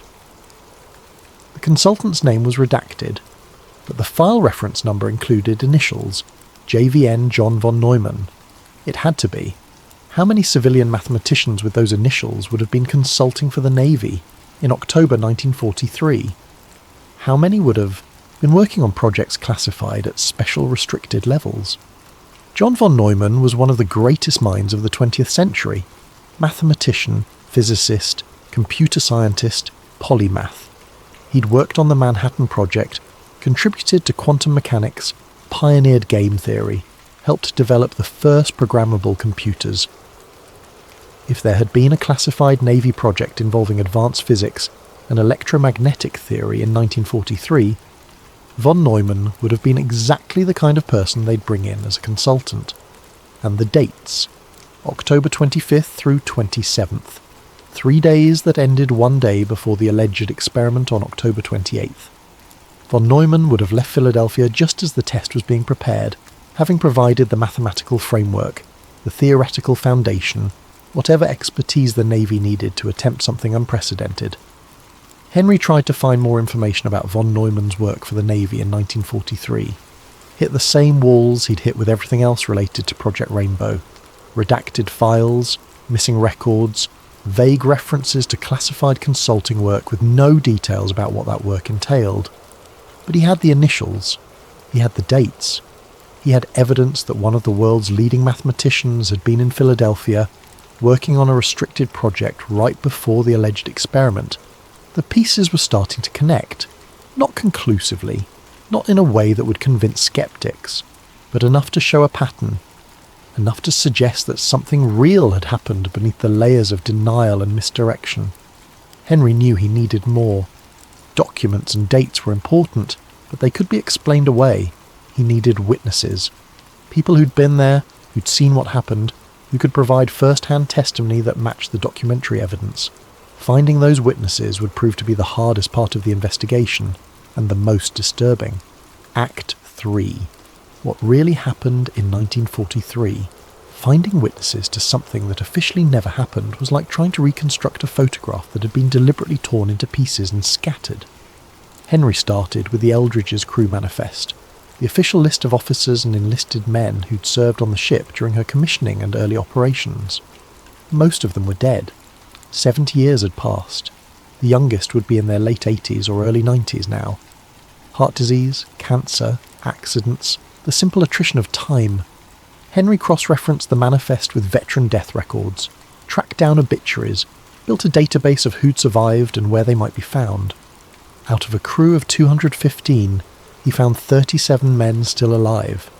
He started calling, introduced himself as a journalist researching naval operations during World War II, asked if they'd be willing to talk about their service. Most conversations ended quickly. Not interested. Don't remember much. Too old for this. Click. Henry expected that. People got tired of talking about the war. Memories faded. Some wounds never healed enough to discuss casually with strangers, but some reactions were different, more pointed. As soon as Henry mentioned the Eldridge in October 1943, the conversation changed. I can't help you. I don't know anything about that. You should talk to the Navy if you have questions.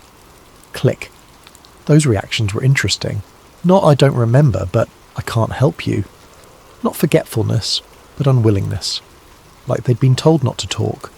Like they were still following orders from 7 decades ago. Then Henry expanded his search.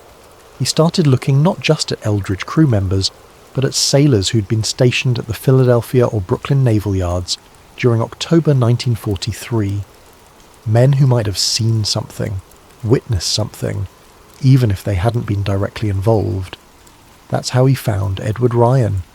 Ryan had served on the USS Engstrom, another destroyer escort that had been in Philadelphia for trials and equipment installation at the same time as the Eldridge. When Henry called, Ryan didn't hang up, didn't give an immediate refusal. Instead, there was a long silence after Henry mentioned the Eldridge's name. Finally Ryan spoke. His voice was quiet, careful. I was wondering when someone would finally ask about that. Been carrying it for 70 years. Figured I'd die with it. Maybe that would be easier. Would you be willing to meet in person? Henry asked, trying to keep the excitement out of his voice. Another pause. Yes, but not over the phone, and not where anyone will see us. I don't know if they still watch, but I'm not taking chances. They met 3 days later at Ryan's house in Rhode Island, a small ranch-style home near the coast. The walls were decorated with naval memorabilia. Photos of ships, deployment certificates, shadow boxes containing medals and ribbons. The proud displays of a career sailor who'd served honourably and remembered that service with satisfaction. But there were no photos of the Engstrom. Henry noticed that. The ship Ryan had served on during the exact period they were about to discuss was absent from all the carefully curated displays. Ryan made coffee with hands that trembled slightly. Not palsy, not age-related tremor. The trembling of someone who was nervous, scared maybe. Finally about to share something he'd kept secret for most of his life. They sat at his kitchen table. Henry set up his tape recorder, asked permission to record. Ryan nodded. Might as well. If I'm going to do this, might as well do it properly. Tell me about October 1943, Henry began. Ryan took a sip of coffee, stared out the window at the ocean, started talking. We were docked at Philadelphia for equipment installation. The Engstrom was new, still getting fitted out, with all the gear we'd need for convoy duty. Radar, sonar, depth charges, all the standard stuff. We were scheduled to be there for 2 weeks, maybe 3. Routine work. The Eldridge was there too, further down the pier. She was newer than us, commissioned just a couple months earlier. I remember seeing her arrive because she had all this special equipment being installed. Big coils, massive generators, cables everywhere. They put up fencing around her berth, posted guards. That wasn't unusual. Lots of ships got special equipment back then. Classified stuff we weren't supposed to know about, so we didn't pay much attention. Ryan paused, his hands tightening around the coffee mug. October 28th. Clear day, good weather. I was on deck that afternoon doing routine maintenance, checking ropes, inspecting fittings, the kind of busy work they give sailors when there's not enough real work to keep everyone occupied. That's when I heard it. This sound. Not an engine, not machinery. Something else. High-pitched, almost beyond hearing, but you could feel it more than hear it. Made my teeth hurt, made my bones vibrate. I looked over at the Eldridge to see where it was coming from. The sound was coming from her, from those coils they'd installed. They were active, glowing slightly like they were heating up. And then there was light. Ryan stopped, took another sip of coffee. His hands were shaking harder now. What kind of light? Henry prompted gently. Green-blue, like nothing I'd ever seen before or since. Not like fire, not like electricity. Something else. It started as a shimmer around the ship, like heat waves on a summer day. But then it got thicker, more solid. Like fog, but not fog because you could see through it, but also couldn't see through it at the same time. The light wrapped around the Eldridge, covered her completely. And then... Ryan's voice dropped to a whisper. Then she wasn't there anymore. I don't mean she disappeared like magic. I mean 1 second I was looking at a destroyer escort, and the next second I was looking at empty water. The moorings were still there. The gangplanks were still there, leading to nothing. The fencing, the guards, the equipment on the dock, all of it still there. But no ship. I thought I was losing my mind. Looked around, saw other sailors on deck, saw the same confusion on their faces. We were all seeing it, all seeing nothing where a 300-foot warship should have been. How long was she gone? Henry asked.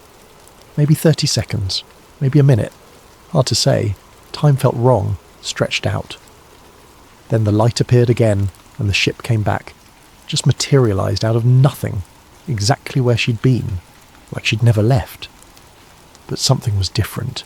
Even from my ship I could see something was wrong. Men running on deck, officers shouting, and this sound, this screaming. Not scared screaming, not pain screaming. Something worse, like the sound someone makes when they've seen something that broke their understanding of reality. The guards rushed in, started clearing everyone away.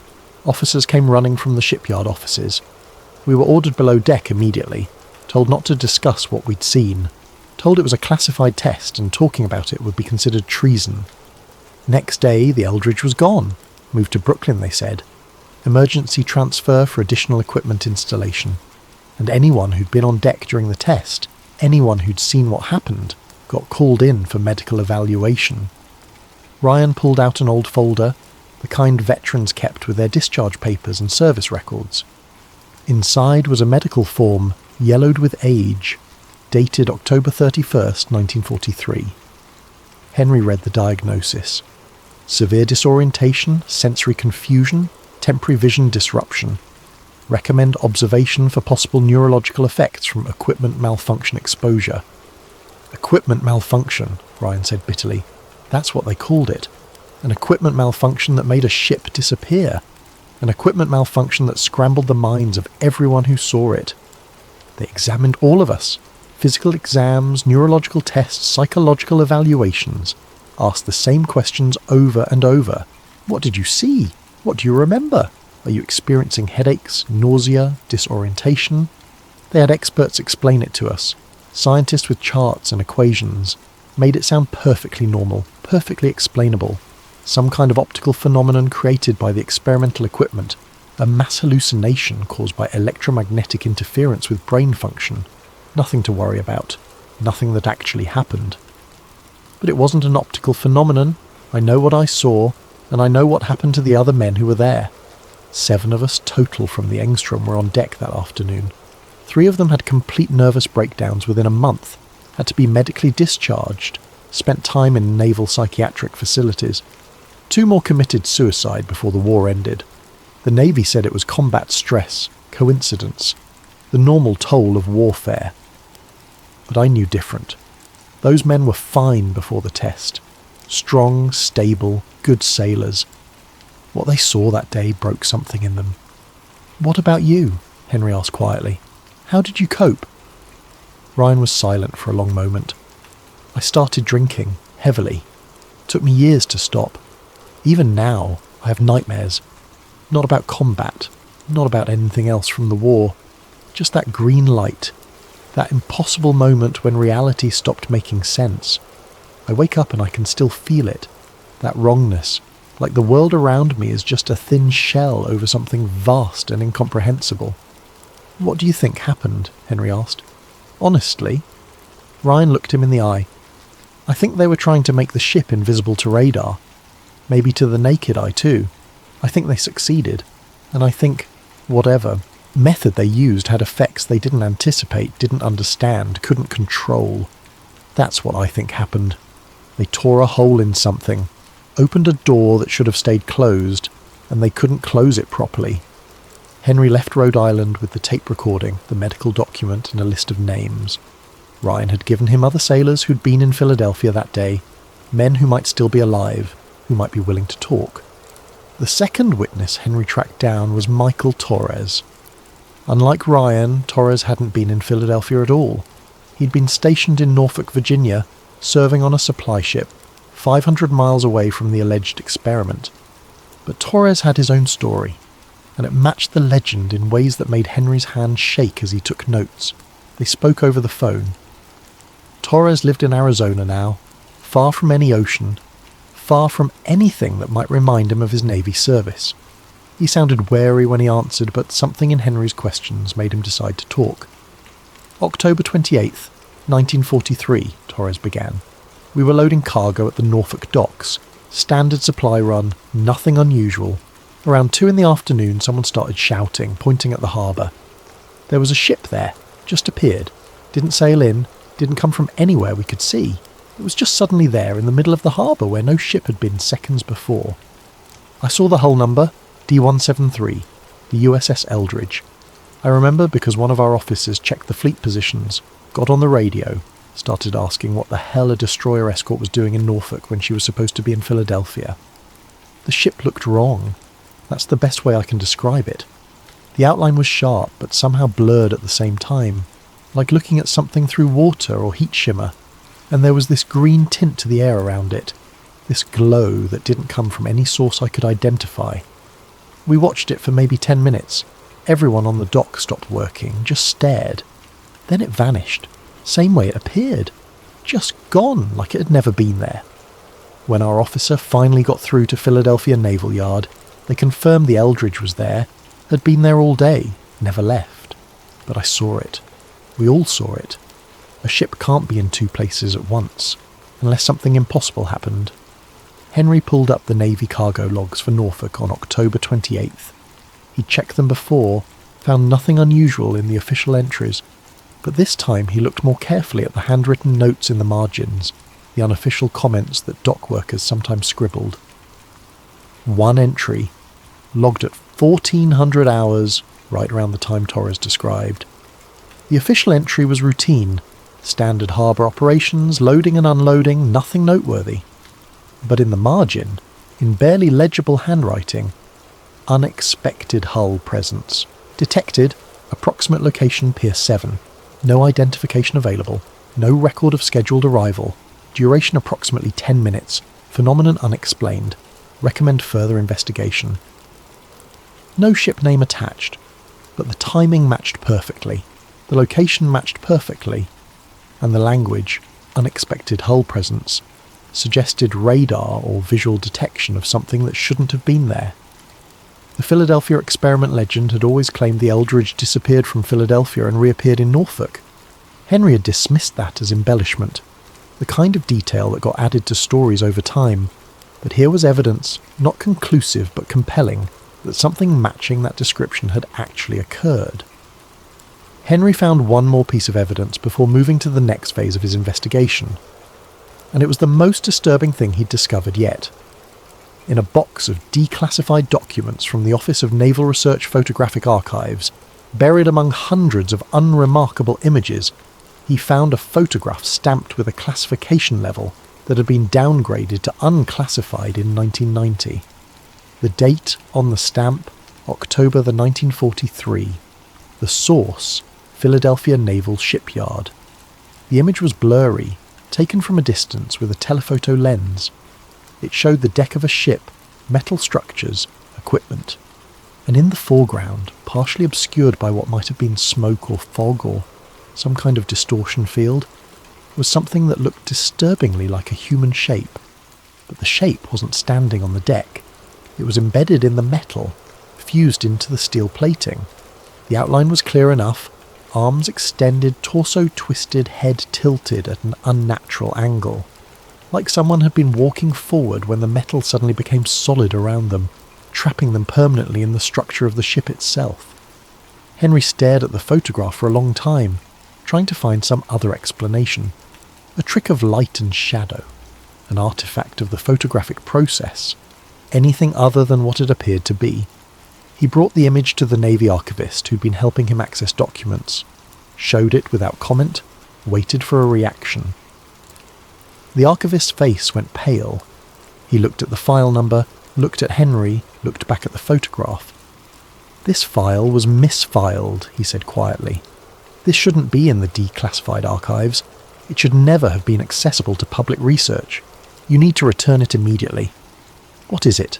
Henry asked. "What am I looking at?" The archivist wouldn't answer, just kept repeating that the file needed to be returned, that Henry hadn't seen it, that some things remained classified for very good reasons, and this was one of them. But Henry had already photographed it, already made copies, already secured the evidence in multiple locations so it couldn't simply disappear. He left the archives knowing he'd crossed a line. The investigation was no longer theoretical. He had witnesses, he had documents, he had physical evidence, and he had a photograph that suggested something truly horrific had happened aboard the USS Eldridge in October 1943. Now he needed to know what happened after, how the Navy had responded, what they'd done to contain the situation, and whether the experiment had truly ended, or if it had simply gone underground, hidden where no one would think to look. The answer to those questions would prove more disturbing than anything he'd discovered so far, to be continued in Part 2. The Men Who Didn't Return. Part 2. The Cover-Up Actee. 4. The Cover-Up.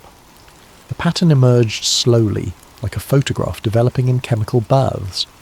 Henry had been investigating government cover-ups long enough to recognise the fingerprints of institutional misdirection. It wasn't aggressive suppression, it wasn't men in black threatening witnesses or breaking into offices to steal files. That would be too obvious, too dramatic, too likely to draw attention. Instead, it was subtle, bureaucratic, almost invisible unless you knew what to look for. Documents that should exist but didn't. Files misfiled in ways that made them effectively impossible to locate. Witnesses who couldn't quite remember or weren't quite sure. Evidence that existed but couldn't be verified or authenticated through normal channels. The Philadelphia experiment wasn't buried under threats and intimidation. It was buried under confusion and plausible deniability. Henry noticed it first with the deck logs. He'd photographed the USS Eldridge's logs for October 1943, noted how sparse and vague they were compared to other months.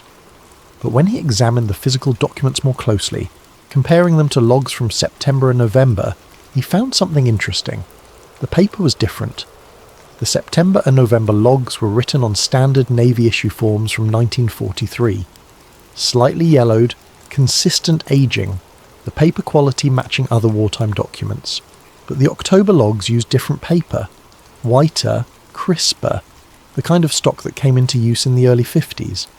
The typewriter font was different too. September and November used one style, slightly faded, the letters showing the wear patterns of a machine that had seen heavy use. October used a different typewriter entirely, the letters sharper, more uniform, newer. Henry photographed the differences, brought them to a documents examiner he'd worked with on previous investigations. The examiner confirmed what Henry suspected. The October logs had been retyped sometime in the early 1950s, transferred from original documents onto new paper using a different typewriter. "Why would they do that?" the examiner asked. "To change the content," Henry said, "or to remove details that were in the originals. You retype the logs, include only what you want preserved, destroy the originals, and claim the new versions are the real record." He checked the archive transferred documents, found a notation that the original October 43 logs had been marked as damaged and illegible in January 1952. They'd been retyped for preservation purposes, and the originals had been listed as unable to locate in subsequent inventory checks. 9 years after the alleged experiment, someone had gone through the Eldridge's records and systematically replaced the October logs with sanitized versions. Not destroyed them completely, that would raise too many questions. Just retyped them, made them vaguer, removed whatever specific details had been in the originals. Then Henry found the memo. It was buried in the Office of Naval Research Files dated November 1955, just weeks after the sailor had stumbled into Betty's diner in Norfolk. The timing couldn't be coincidental.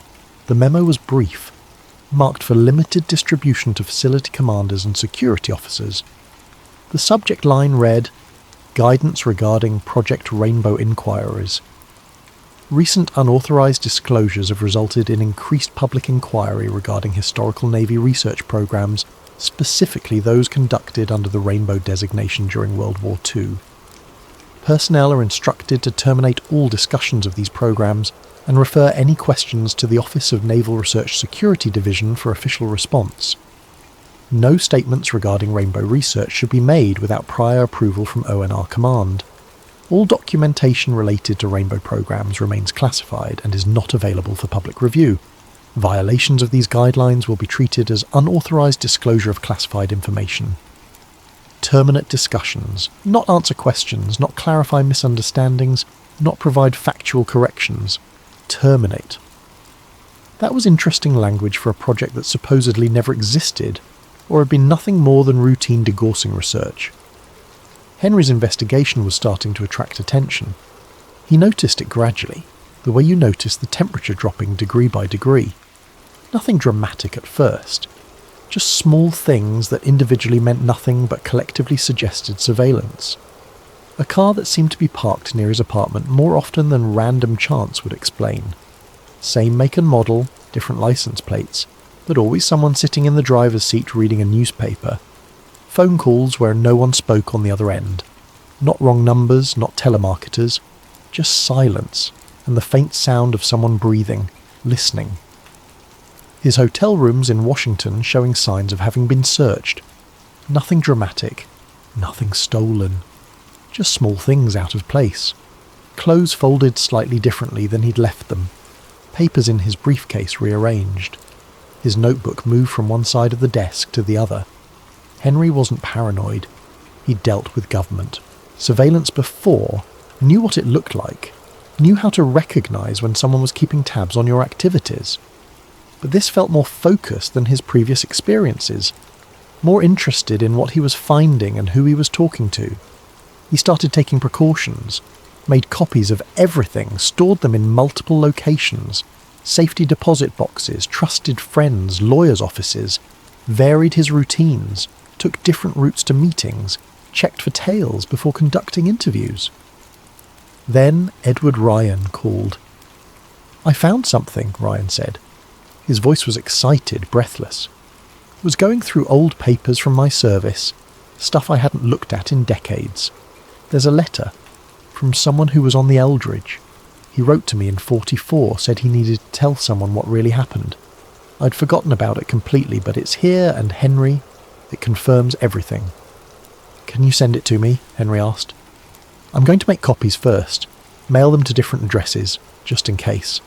I know it sounds paranoid, but after talking to you, after thinking about all this again, I don't want to take chances. Give me a couple of days to get everything organised and I'll call you back." Ryan never called back. 3 days later, Henry got a call from Ryan's daughter. Her father had died, heart attack in his sleep. He was 92 years old, had a history of heart disease, was on medication for high blood pressure. The doctors said it was natural causes, nothing suspicious, just an old man reaching the end of a long life.